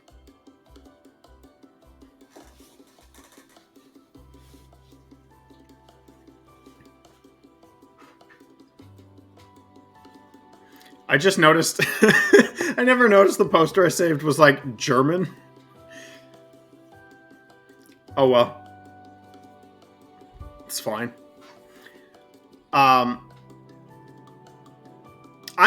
pretty indifferent to Pete Davidson. I don't like Saturday Night Live.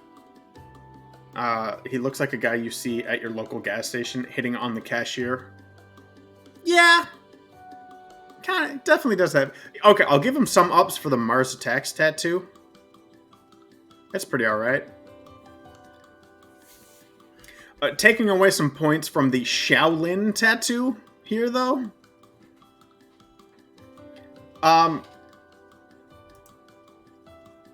Negative critiques on Pete Davidson's appearance aside, I actually like this movie. It's semi. It's I guess based on Pete Davidson's life. To some degree, I don't remember how much.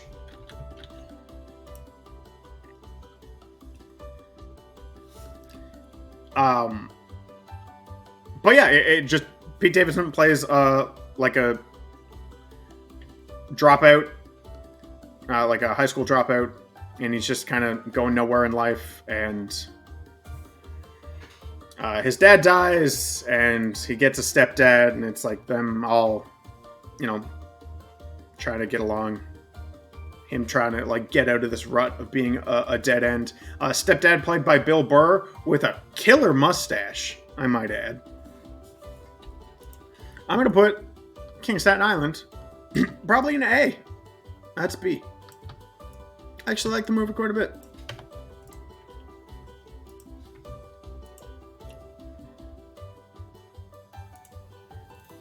Also, I will say I don't typically like to judge people by their bodies unless it's Pete Davidson.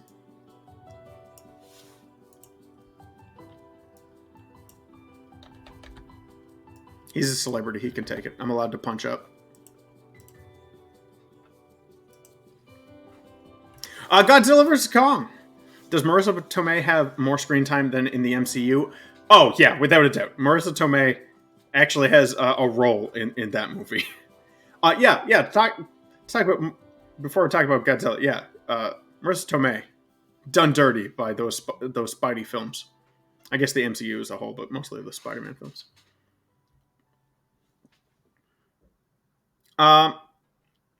Godzilla vs. Kong is, if we're talking from a critical point of view, probably a bad movie. We switched soundtracks. I don't want that. I don't want that. I don't want that soundtrack. Let's switch to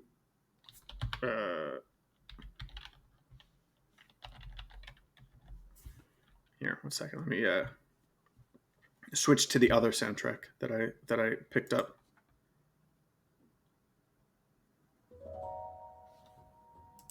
Switching over to the Chicory soundtrack from Rainey. I don't know how strong that E is supposed to be in their name. Some great music though. So Godzilla vs Kong. It's exactly what you would expect. It's a dumb monster fight movie, and guess what? I fucking loved it. It is not my favorite. There is the whoever is in charge over at the MonsterVerse has got to like reduce people in movies, or make the human plots better. Because this movie has everything you'd want going for it. It has a giant lizard fist fighting a giant monkey, and somehow they still don't make it the greatest movie of all time.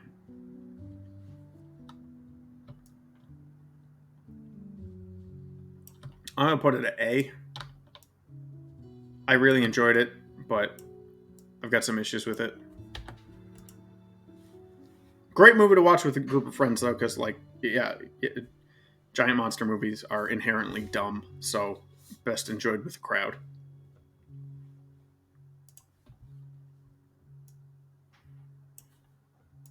Okay, I was wondering when this movie would show up. That's the wrong poster. Weathering with You.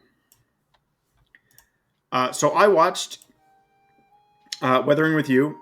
I think the same. What's with me constantly grabbing non-English posters?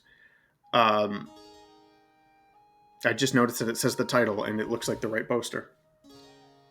Gigan turned 50 yesterday. Let him in Legendary. I mean, they might. They actually recently put out a redesign for Gigan, and he looks pretty cool.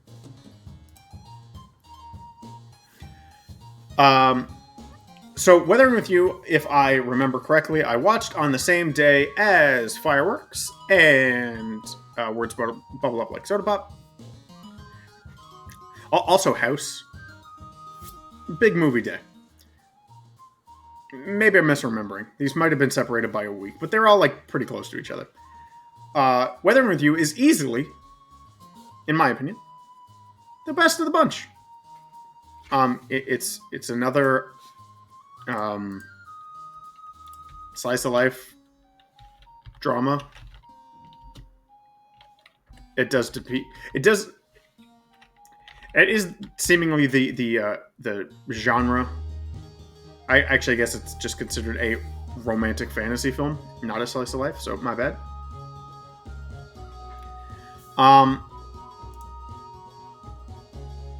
Now we watched Napping Princess that day. Okay. Yeah, I knew there was a couple other movies that we watched the same day. So I guess we haven't got to Napping Princess yet. Spoilers for what's to come. Yeah, it's this little lad here falls in love with this gal here.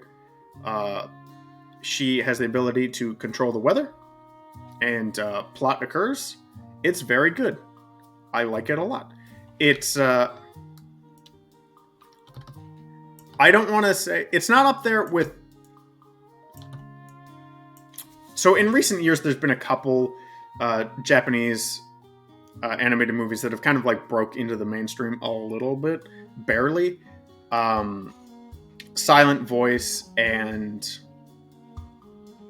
what's that other one? What's that other big one? Brandon, you probably know this.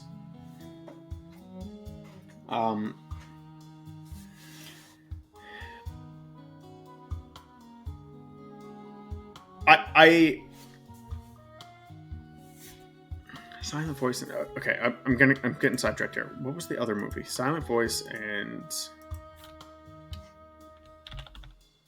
no, I don't even know what I would look up to bring up that other movie. Your Name. Thank you. The movie's called Your Name. The other film by this dude. Yeah. I would say Weathering with You did not get the same attention as Silent Voice or Your Name, but it is the same quality. If you liked those movies, watch them. And if you've never seen them, watch them. Weathering with You deserves just as much as attention as those movies. It's very good. Throwing that up on the S.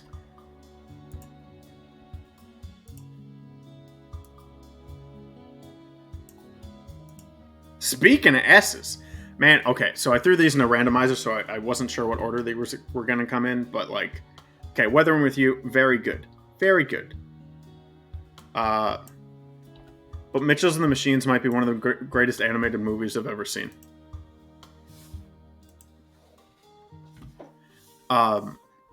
This movie has everything you want out of a movie. It has the perfect showing of a dysfunctional family. The animation's great. Obviously, it's a Sony movie. Sony do good work. But the style, it got tits. Okay, you got me. No tits. This movie lacks tits. It doesn't have everything you're looking for in an animated movie. My bad.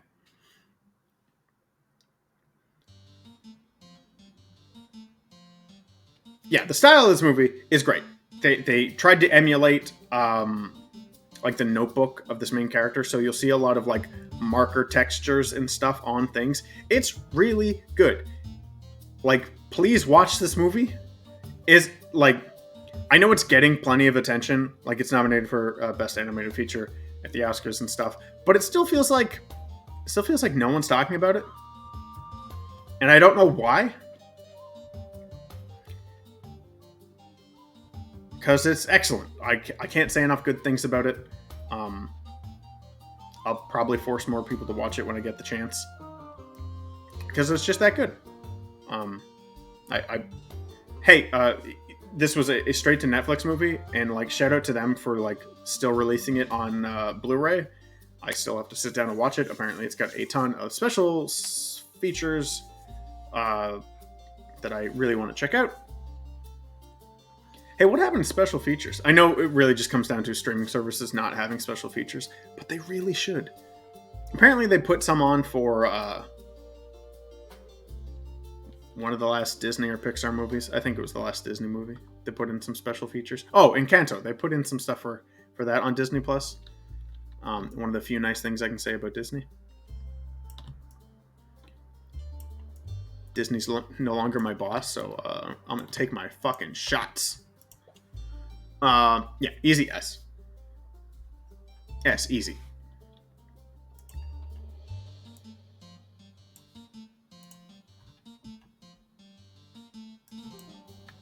The Void. If you couldn't tell, this is inspired by the Lovecraft horror film. Well, maybe you just aren't that familiar with it. It's very obvious. Very violent. Say very violent, very graphic movie. Also, please stop doing this. From executive producer of insert popular movie. Executive producer is essentially a meaningless title. It means nothing. They're just trying to find a way to attach a more popular movie onto a poster. Stop doing that. But I think most people don't know that, so maybe more people fall for it than they should. Yeah, this is a solid horror movie. If you like that kind of film, I'm throwing that up on A. Stretch that bad boy out. I liked it. It was a good time. Enjoyed it. You know, I've already got some thoughts about my list, but we'll we'll touch on that when we get to the end. Oh my god. Okay,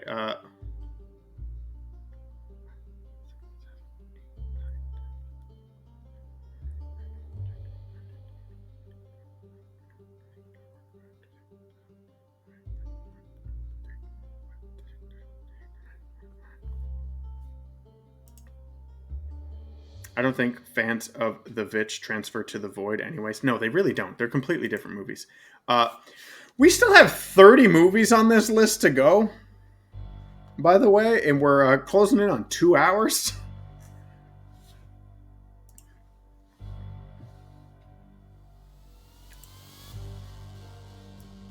Maybe I'll just talk less, because I don't want to put this into 2 parts. Though I had considered it before I started.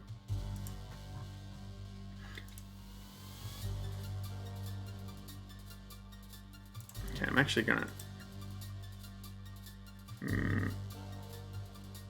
Can't really.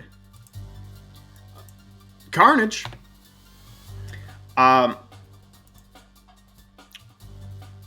have odd feelings about the movie Carnage. First of all, it was hard to find because when you look up Carnage, some other stuff comes up. That is not this movie. When I watched this movie, did not know it was directed by Roman Polanski.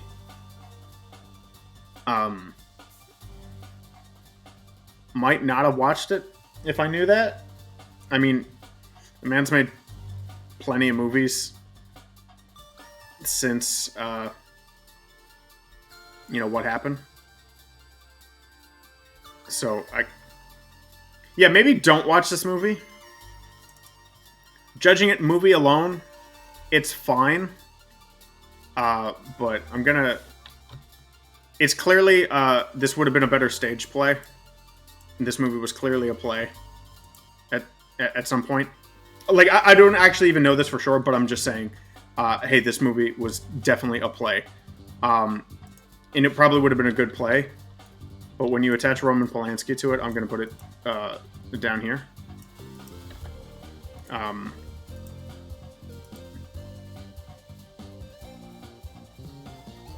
Roman Polanski is not a good dude. I'm not going to get into specifics. You can look him up on your own if you so choose, but just know that he's not allowed in North America. So maybe all the actors who worked with him shouldn't have.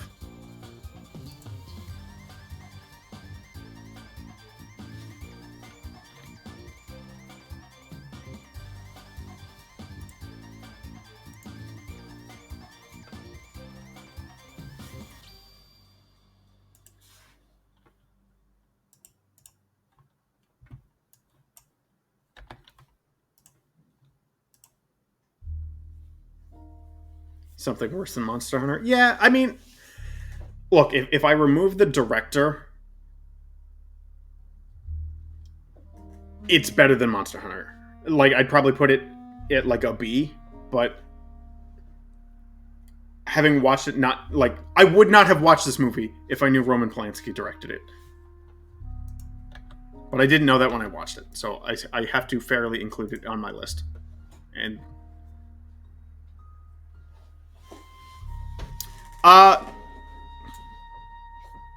why do people still work with him? To be honest, I mean, he is probably a good director, and I also don't know how many people... Now, I was going to say how many people, like, know what he did, but, I mean, I don't know if I've... Like, other than Carnage, I don't know if I've seen a Roman Polanski movie, and I know what he did.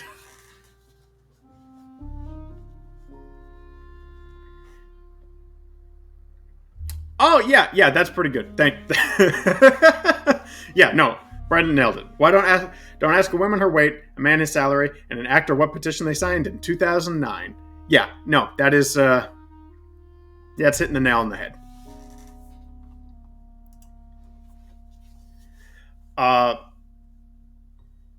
Let's talk about Nobody, a movie that was clearly, to a degree, spoofing off of the success of the John Wick films.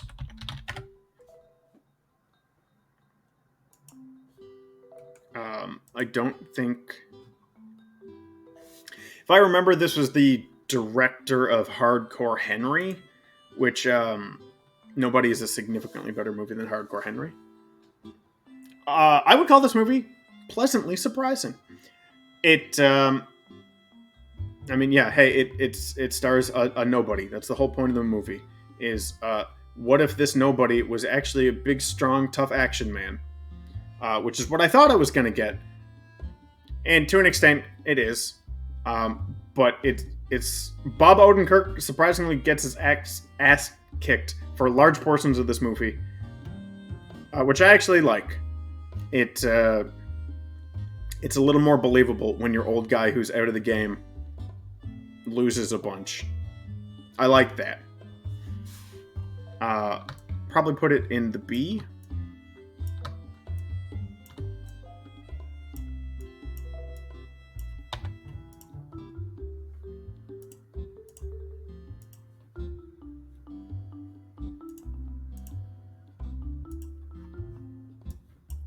Wish Dragon.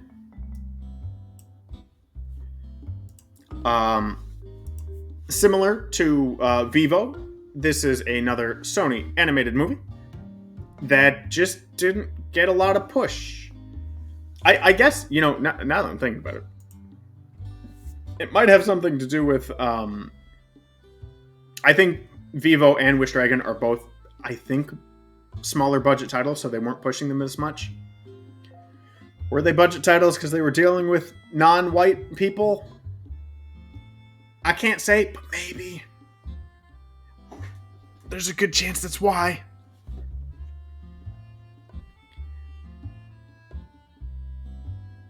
But Wish Dragon is essentially it's Aladdin. Aren't they both Netflix exclusives too? Yes, but so was Mitchell's in the Machines. Talking about Sony, because during the pandemic, Sony made a deal with Netflix to publish their movies.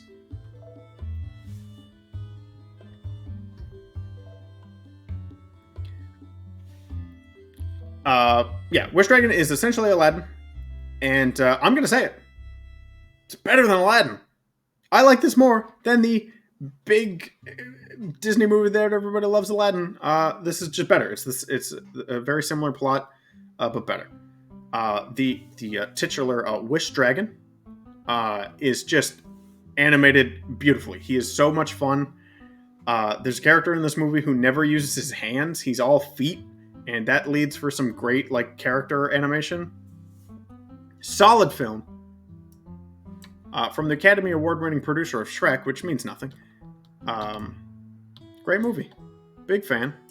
Throwing that up on the A.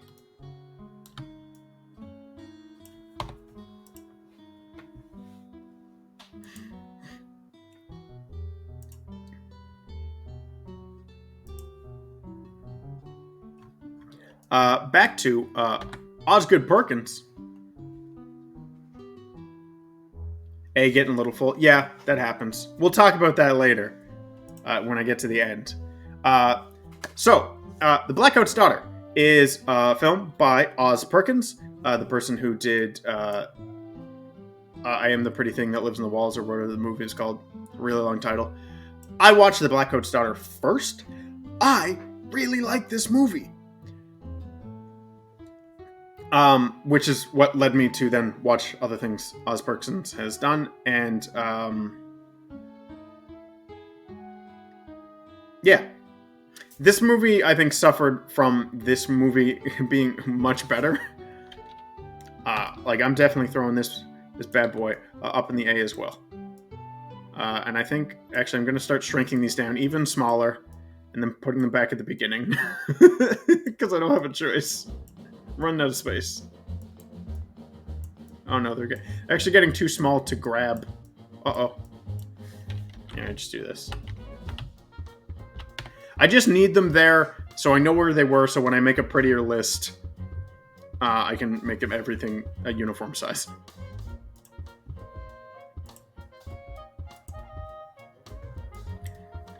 Christmas Break-In. Can you tell when I probably watched this movie? I'll give you a hint. It was Easter. That's a lie, it was Christmas. It's got Danny Glover.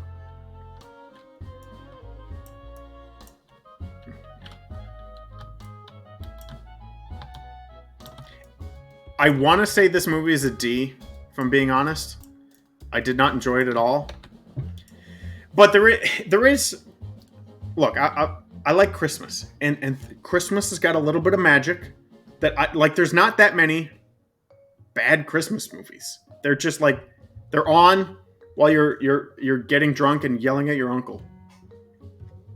They for that purpose they're great. So I'll put it in C as a I think because I don't think it deserves a D. What is not true? That Christmas is magical? Fucking fight you.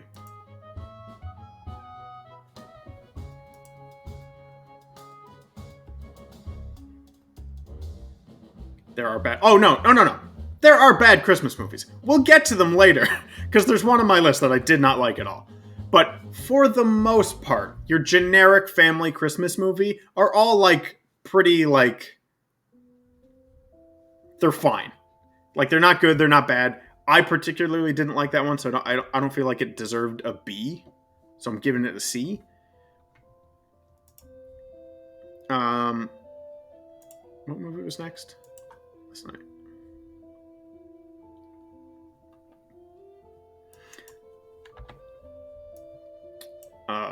Last night in Soho, the latest movie by Edgar Wright. Edgar Wright is a very good director. I like pretty much all of their films.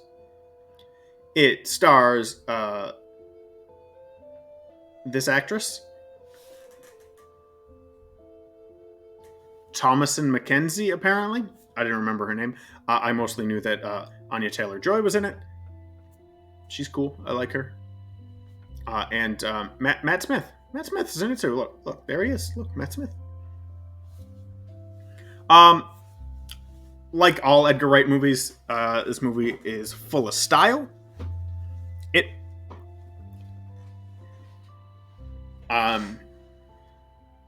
I want to say that's all it has going for it, but that's not true. It has style above everything else, but that does not come to a detriment of other aspects of the movie.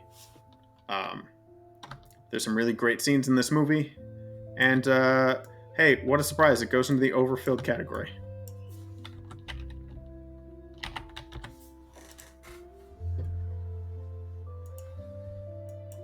Oh no.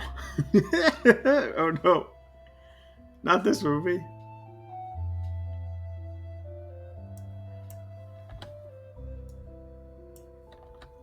Oh boy, that's low res. Oh, that's really low res.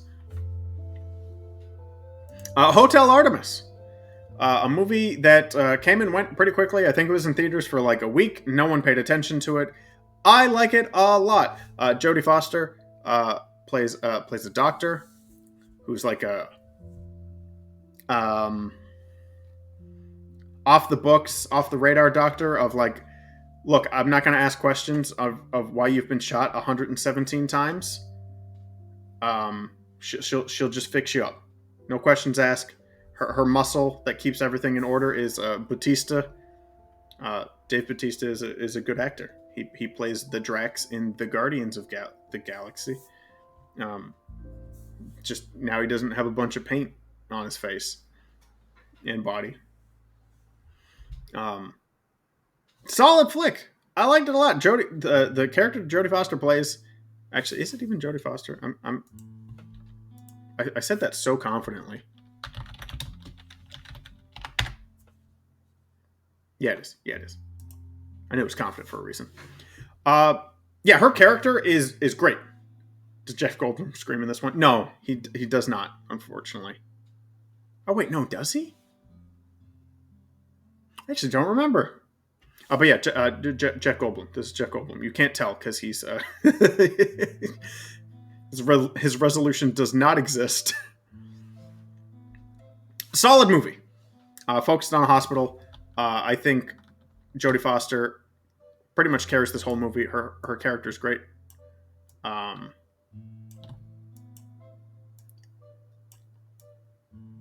And I'm actually I'm gonna go S. I like this movie quite a bit. A lot of fun. I was glad I finally got to track it down and watch it. It was a good time.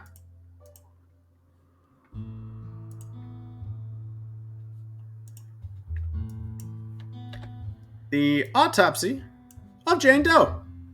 Um, I will praise this movie for being a horror movie mostly set in like 2 rooms. That's pretty neat.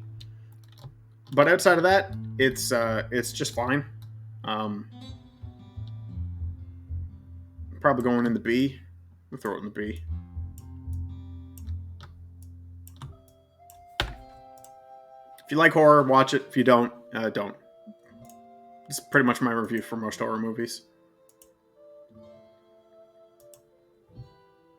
Oh, I just realized I skipped a whole bunch. Oh my god, I've skipped so many movies by mistake. Okay, let's circle back.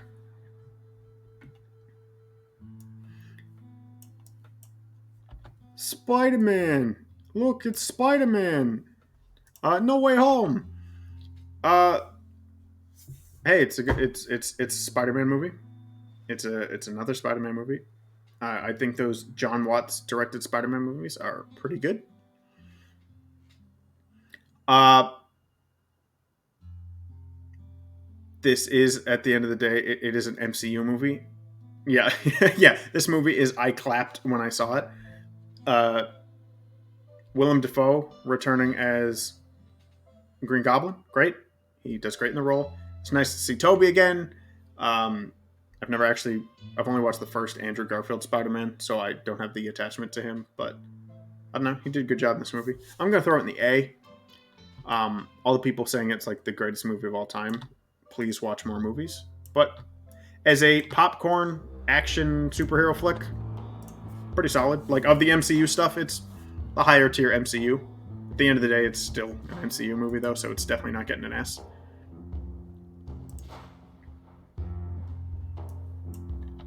Shark Boy Lava Girl. Another movie that, can you believe I only saw it? Toby is a good boy, Spider-Man, but the third one did him dirty.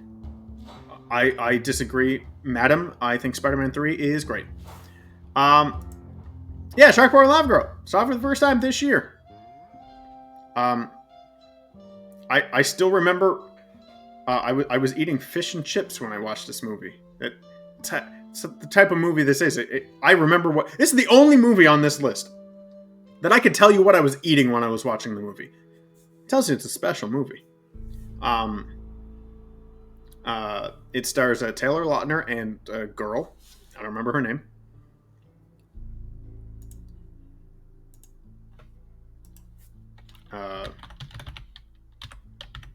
Let's wait, really? Both the main actors are both named Taylor? Taylor Lautner and Taylor Dooley?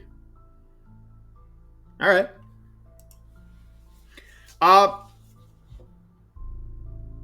So watched it a little late to be the target audience. But I still enjoyed it. I thought it was a lot of fun. I'm not gonna say A, that I loved it. But like, it's another one of those like between A and B. Like, I'm not going to go around recommending Shark Boy and Lava Girl in the year 2022 to people. The song that Taylor Lautner sings near the end of the movie did make me want to shut the movie off. But I can see why so many people were like fans of this movie when it came out. It's pretty solid. It's no... No, it's not the best. You stop.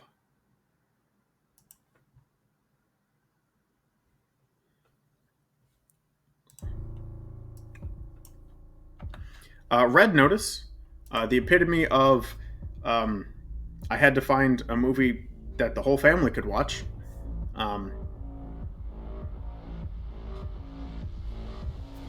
I've got nothing.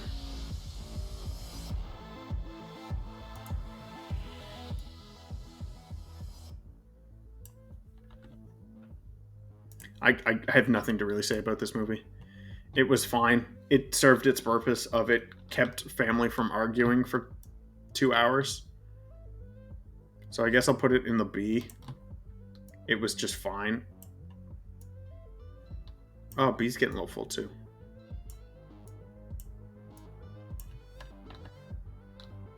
Modern action film with The Rock and Ryan. Yeah, exactly. There's a ton of these movies out there. You've seen one, you've seen them all. Okay, because we were just talking about Red Notice. I'm getting really tired of Dwayne Johnson.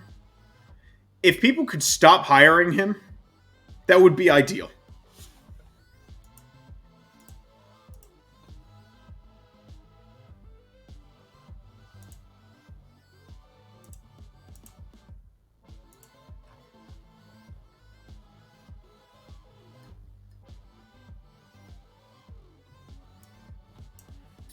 Uh, Holmes and Watson. John C. Reilly, Will Ferrell, as a very different comedic take on the Sherlock Holmes IP. I mean, if you've seen Step Brothers and movies of the like, it's that again. I like Step Brothers. It's not as good. Like, this is probably like one of the like lower tier Will Ferrell comedies, but it's entertaining. I had some laughs for sure. John C. Reilly and Will Ferrell just seem like two dudes who genuinely like working with each other.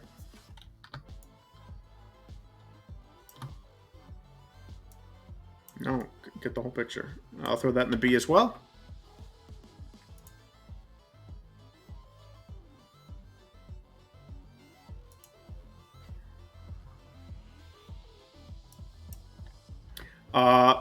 The Loud House movie. I have not watched all of The Loud House. I have not. But what I have seen, like, Loud House is good. It's a solid cartoon. The movie continues in being a solid movie based on a solid cartoon. Probably going to be another B because I'm not the biggest Loud House fan, but it was still pretty good. I liked it. If you like the show, it's just more of the show. Not a bad thing.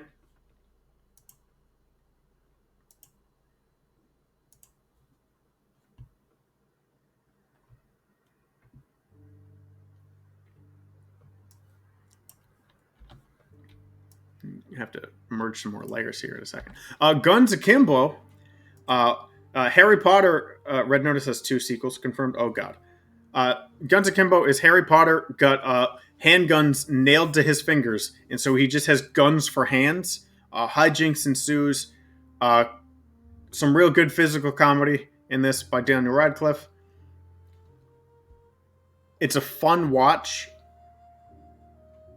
Yeah, no, I'll leave it at that. It's a pretty fun watch. I enjoyed it. I'll throw that up in the A, probably. The best part of the movie is him dealing with gun hands. It's good. It's really good stuff.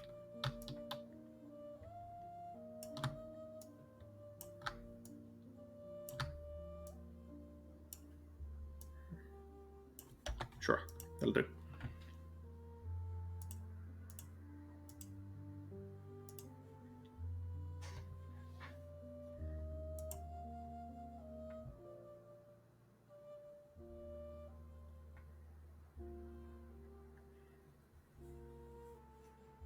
Wingardium Leviosa.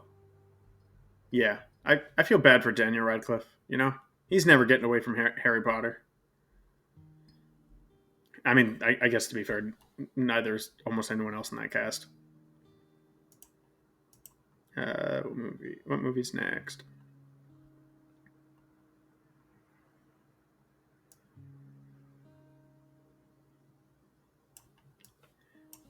Napping Princess. Oh, right. I forgot to merge all my layers. From the director of Ghost in the Shell Standalone Complex and Eden of the East, comes Snapping Princess. I would say very similar ilk to Words Bubble Up Like Soda Pop and Fireworks, in that it's pretty solid. It's about it's constantly switching from like 2 different perspectives. It's a decent watch. I'm gonna throw it in The Bee, unfortunately. Didn't love it, didn't hate it. It again, a lot of these anime movies all suffer from like watching too many similar movies too close together, and so it just made me. A lot of them became meh because some of the ones were really good. It made the other ones look worse. Had I had only seen Napping Princess, or only seen Fireworks, or only seen Words About Love, like Soda Pop, I probably would have liked all of them more. But then like there's a couple I watched that were like so much better than those that I'm like, oh, there's clearly some different tiers here.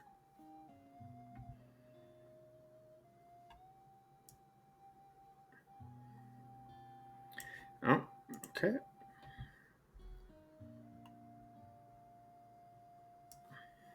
Actually, you know what? Before I do that, let me merge some layers again. Yeah, please.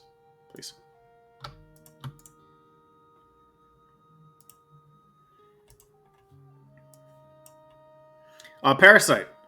Hey, remember when all those people were talking about Parasite winning the Oscars and being mad about it because foreign movie? Uh, one of the best films of the decade says award circuit. Hey, guess what? They're right.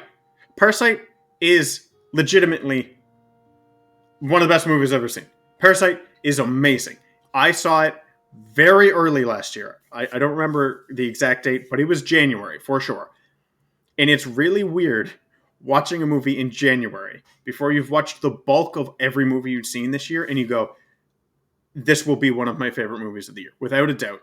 I knew it the second I watched it that regardless of what comes, this is probably going to be the top of the heap. And yeah, it's true. It's great. It deserves every last bit of praise it got. It's a fantastic film. I would recommend it to anybody. Carly, call you out. I didn't mean to. I think more people should watch that movie.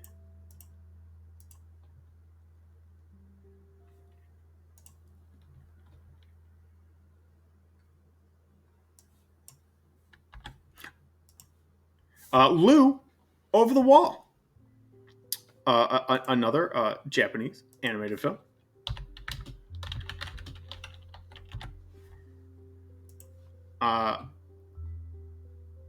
I think this one was Masaki Yusa. I remember that name. Don't ask what else they've done, but I remember that name. um, if I remember, they did some good stuff. That's all I remember. Did you? Um, I know you will. I'm just being hard on you. Yeah, this is like a. I don't want to call it a musical. It's a music focused like fantasy film. The colors in this movie, if you can't tell by this poster, are just like fantastic. And I think this movie's use of colors will actually probably, for me, I'll probably actually put it in A. I think the visuals of this movie kind of do separate it from some of the other movies I watched, which have the like a little more generic look to them. Lou Over the Wall has a really unique look, and I liked it. It's a good movie.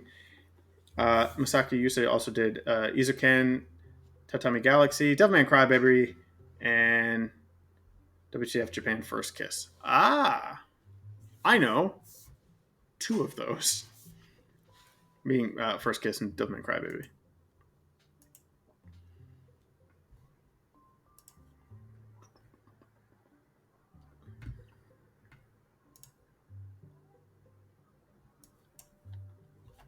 That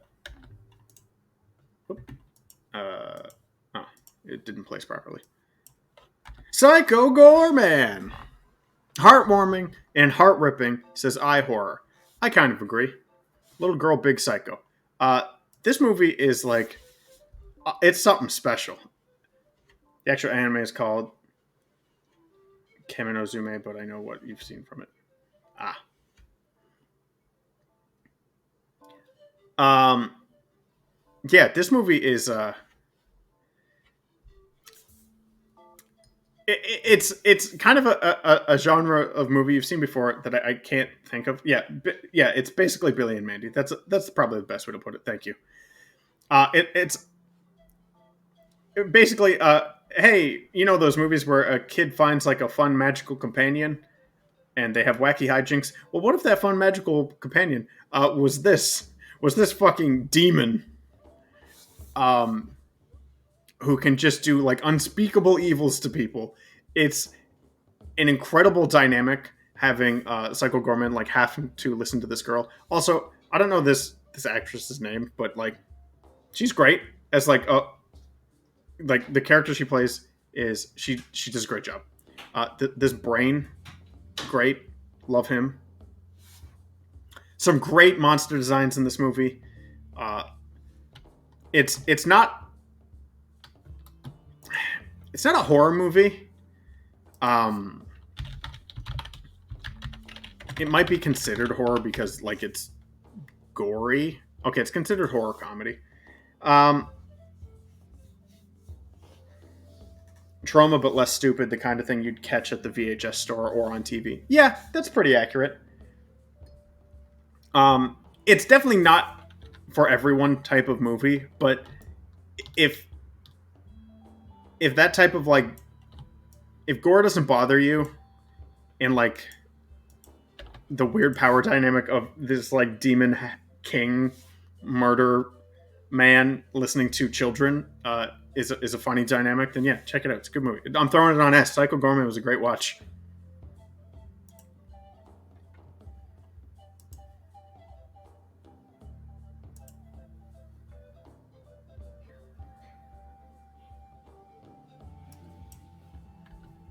Lost in Translation, a classic that everybody loves, except for me.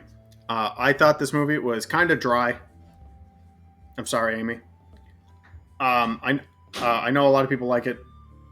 Um, basically, in a very very young Scarlett Johansson. Did you recommend this? You did, but you recommended in a like, hey, give me movies that I may not have seen. So it's not like you were like, oh my god, you have to watch Lost in Translation. Um, basically, a very young Scarlett Johansson. I think she's like 17 in this movie. Falls in love with Bill Murray, who is, I don't know, bordering on mummy age in this movie somehow. The man's been like 80. Bill Murray has been like 65 since Ghostbusters ended. I don't know how. And I'm sure Bill Murray is charming, and I think that was the idea of this movie, is that he's a charming older gentleman. I felt like the movie didn't show off enough of like why she would be attracted to this man. It like Lost in Translation. Wow, Lost in Translation, despite being written and directed by Sofia Coppola, is the type of movie that once the credits rolled, if I found out it was written and directed by Bill Murray, I would go, yeah, that makes sense. I could see why this guy would write a movie where a like 18-year-old girl falls in love with him because he's just so handsome. The movie really feels like that. Um, I'll be polite and throw it in the in the sea because this is a movie that. All right, I'm just gonna skip this song. It's, soundtrack was going a little hard there for a second. Yeah, I'm throwing it in C because I have no doubt that this is a well-made movie. This wasn't for me. I didn't buy Bill Murray's character in it. Scarlett Johansson's fine. You know, is this where, now that I think, is the Scarlett Johansson Asian thing, did it start here? Because this movie takes place in Japan. It stars Scarlett Johansson. Did it start here? I know it actually didn't start here, but I feel like this could have been like the seeds of that.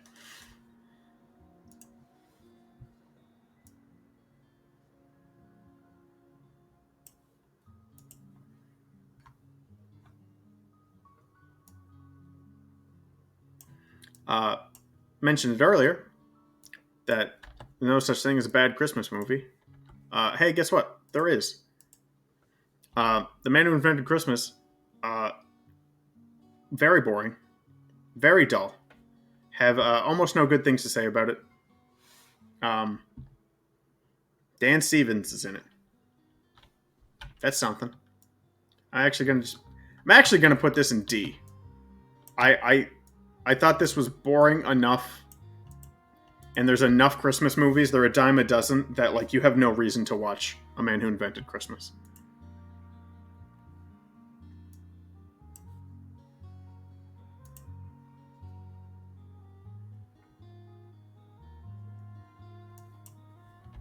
Promare. How do you fuck up a Christmas story? Well, the problem is it's not. It's about the man who wrote A Christmas Story is the problem. I really keep forgetting that there's a delay on Twitch, and I should probably just like let chat catch up for a minute before I move on to the next movie. Dying.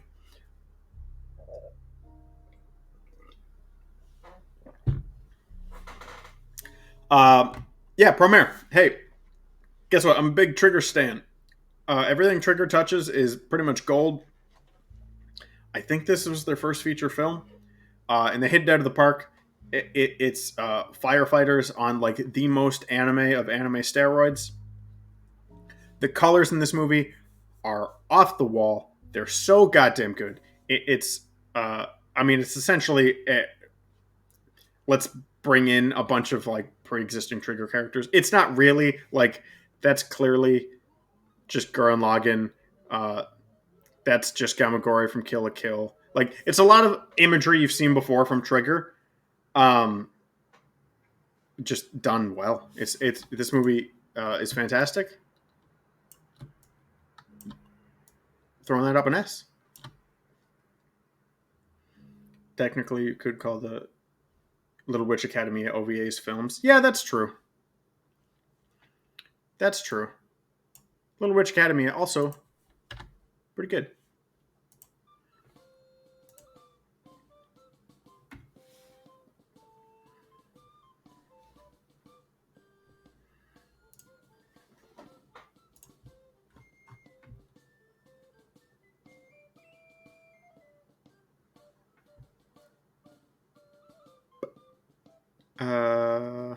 Where's my poster?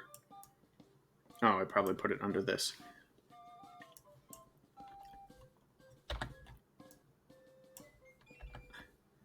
Inside.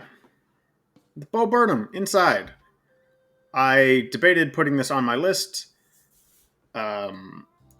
because I don't usually include like comedy specials. But I felt this was more. It like it's almost 90 minutes. It hits feature film length for sure.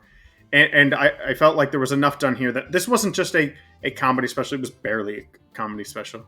Okay, it is a comedy special. It's just not in the way you would expect. Full of music, unsurprisingly, if you're familiar with Bo Burnham. The music is great. I loved watching the production of this, the amount of things that Bo Burnham manages to get done. All inside this one room that's in the poster is really cool on a technical level. It's a very sad but also hopeful movie. Songs are fantastic, very catchy. That's an S. That's an S for sure.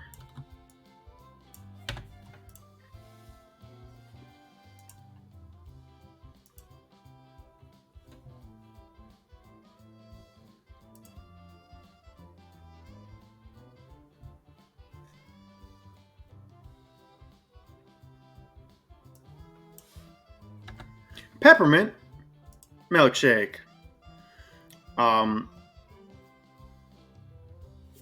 That's about the only thing I can tell you about this movie. If I'm being fair, I probably shouldn't have put it on this list. I didn't pay the most attention. So I gotta throw it on C. I didn't watch enough to know if it's actually a bad movie to deserve a D. But it's technically on the film to be engaging enough for me to pay attention to it. I felt it didn't do that. So I, maybe didn't give it its fair shake. So it gets a C.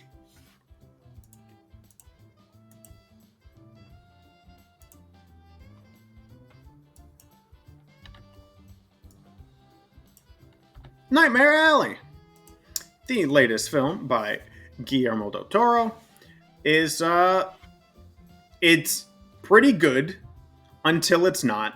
There's if you're watching the movie, there's like an obvious setting change, and basically the movie doesn't nosedive, but it is worse for sure. The first part of the movie pretty solid, actually a big fan of it, and then when the second part comes in, which I feel like it's at the halfway mark, probably even before that, it does dip. If it was just the first part of the movie, might have given it an A. The second part, in my opinion, drags it down, getting a B.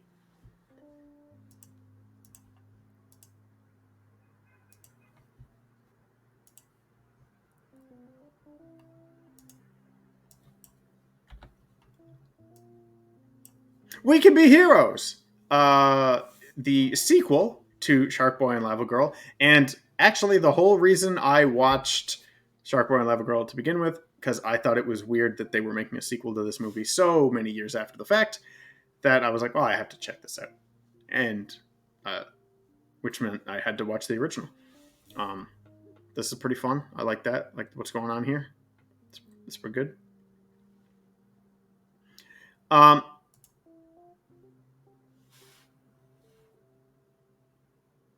That actress hasn't really popped out the same way Lautner has. No, they have not.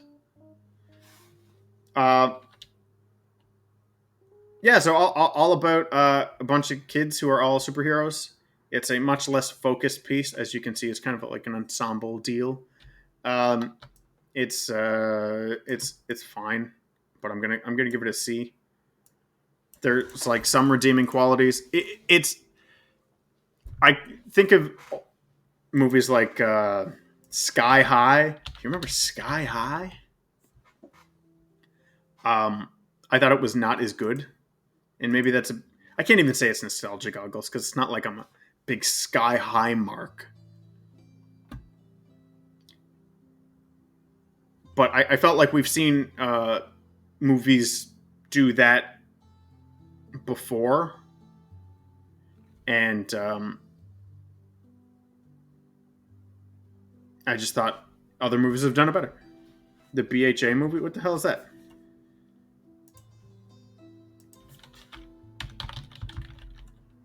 I'm just gonna look up BHA movie, see what comes up. Oh, My Hero Academia. Right, I keep forgetting that is not called My Hero Academia.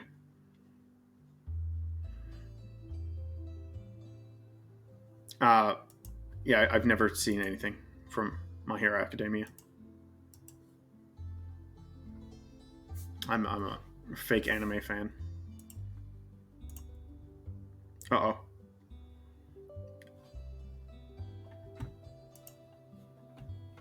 Okay, if things break, I'm sorry.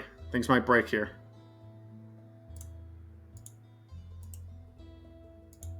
Close, close, close.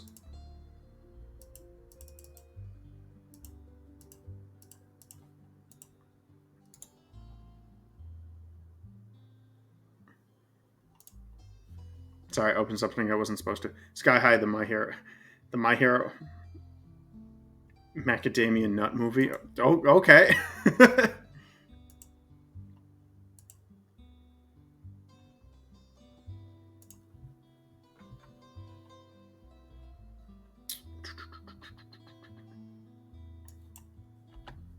There he is. There's Michael Myers. Halloween Kills. One of my, now probably my most anticipated horror movie. And I mean, if you've seen Halloween, you've seen this one.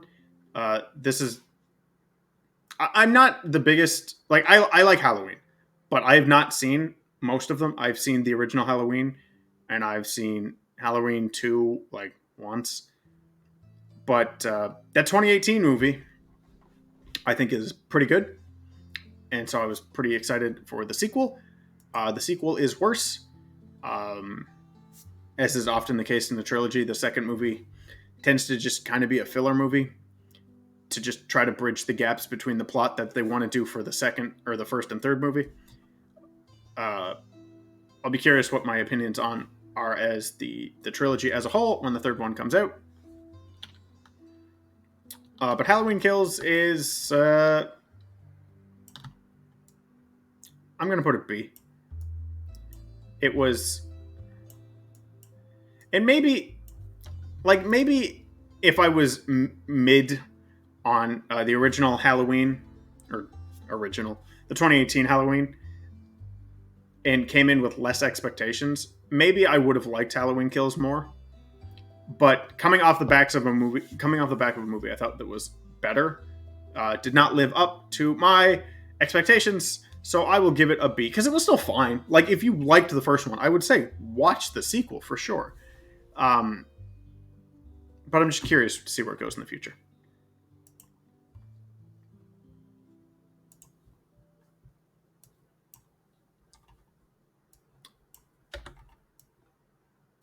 Cadaver.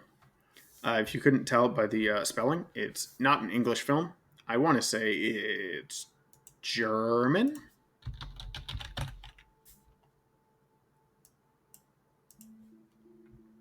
It's Norwegian. Of course, it's always Norwegian. I thought it was somewhat predictable. Okay, parts of this movie very predictable. There was a part or two that I was like, oh, that's clever. Um, Decent horror watch. I'll give it a B.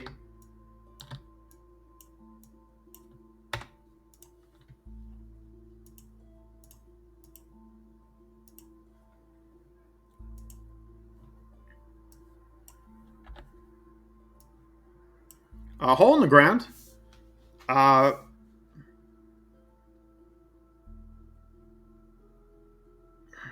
it's fine, I guess. It could, but I didn't. I don't think this movie deserves a B. Like, I would not recommend this movie to someone. I'm going to give this a C. I have very little to say about it, other than parts of the movie I didn't like. But no spoilers. Oh, okay, we're almost done. We're almost done. We're almost done. Spies in Disguise. Given when it released, did not get a whole lot of traction. I believe this was the final. Hole in the Ground was a lot knowing what was going on. Yeah. Spies in Disguise, I believe, was the final Blue Sky movie before Disney bought and then immediately closed them. Cool.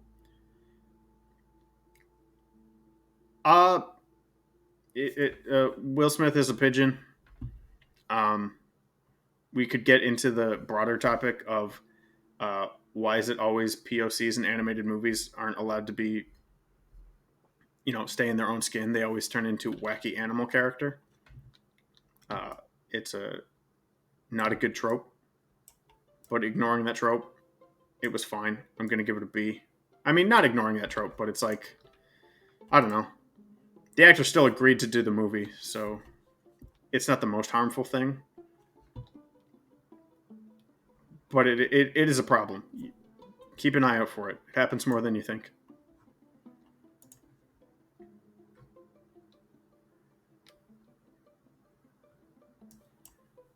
One Cut of the Dead. Hard to read poster. This is a Japanese indie horror movie slash mockumentary. This movie's really interesting. it's essentially you watch like I actually, I don't want to actually get into it.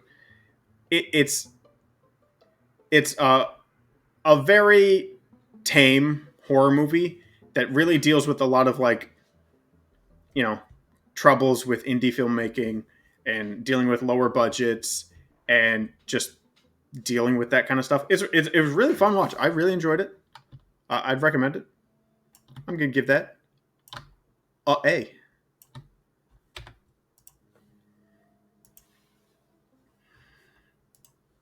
And finally, the last movie on the list, if you can see it back there, Tokyo Godfathers. This is a movie I had heard of for many years in the conversation of is Die Hard a Christmas movie, which I fucking hate that argument. I don't care if it is or it isn't. I'm just tired of people debating about it. But always in the back room of that argument was always someone saying, you should watch Tokyo Godfathers. It's definitely not your typical Christmas movie. I don't even know if you could consider it a Christmas movie. It's really like I guess it is technically a Christmas movie, but it's just not what you would expect of a Christmas movie. Um, I would and probably will going forward add this to my Christmas watch list. Tokyo Godfathers is pretty good. I've heard about it being good for a number of years, and it lived up to everything I had heard about. Good Christmas movie. Dudes who say Die Hard is a Christmas movie were really into bacon in 2007. Yeah. That's actually pretty accurate because the person who I know argues that the most was also big into bacon. So that's pretty accurate. I'm gonna throw this. It's not S, but it's pretty damn good. All right, there's my list. It's done after nearly 3 hours. Which honestly, even this being going as long as it has, this still fails in comparison to the amount of work that I typically do for one of these videos because I didn't have to edit anything. That's great. That's a big time save.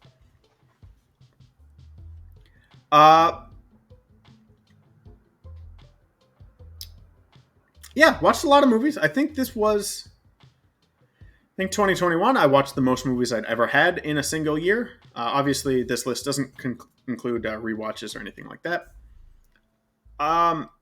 As you can tell, a lot of A's, a lot of B's. Not a ton of C's, D's, nuts, and a handful of S's. The reason I think for that is I'm picky, I guess. I don't know if I can say picky. I'm more picky than your average consumer. I'm not going to just throw on a movie, but I also think people like that who just throw on whatever's new on Netflix, they don't really care what's on. They just want sound. So that's why I think I do get a lot of A's and B's. Is when I see a trailer that I don't think is good, or when I hear about a movie that I know I'm not going to like, I just don't watch it. Tend to watch things I like. Tend to watch things I think I'll like. Yeah. I just don't watch a lot of things that I think will be bad, which leads to a lot of like A's and B's. Like as a whole, I think the movies I watched last year were like pretty solid. Yeah, I snuck that in there.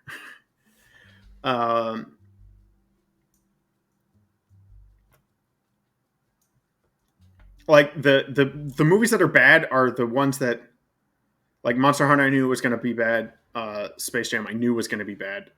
Man Who Invented Christmas surprised me how dull it was, so wasn't expecting that one. Carnage, I think as a play would be good because the play has nothing to do with Roman Polanski. C are all like mostly movies that I know why I watched them, and they're like almost all of these are connected to something in a higher tier, and that's usually why I watch them.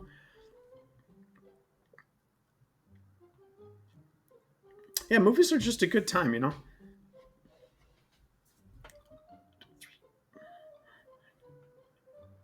Ironically, um, I normally just do a top 10 list. And you saw it live on stream. I did not plan this. I ended up with 10 in my S. So this it's just would have been the 10 I would have talked about in a normal video. Instead, we talked about 72 movies. That was very rambly. My throat is quite sore. I hope you enjoyed. It was kind of, I mean, it was nice to be back chatting about movies. I'm not going to do this about the game one. Uh, I'll tell you that much.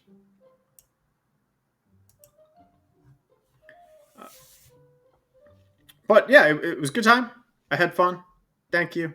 Uh, this will be on uh, YouTube at some point. I'll probably upload it in the next sometime this week. But anyone here who's watching it live, you don't need to watch it on YouTube because you're already watching it live. Thanks for coming out. It is a good time. Have a happy rest of your Sunday. Goodbye.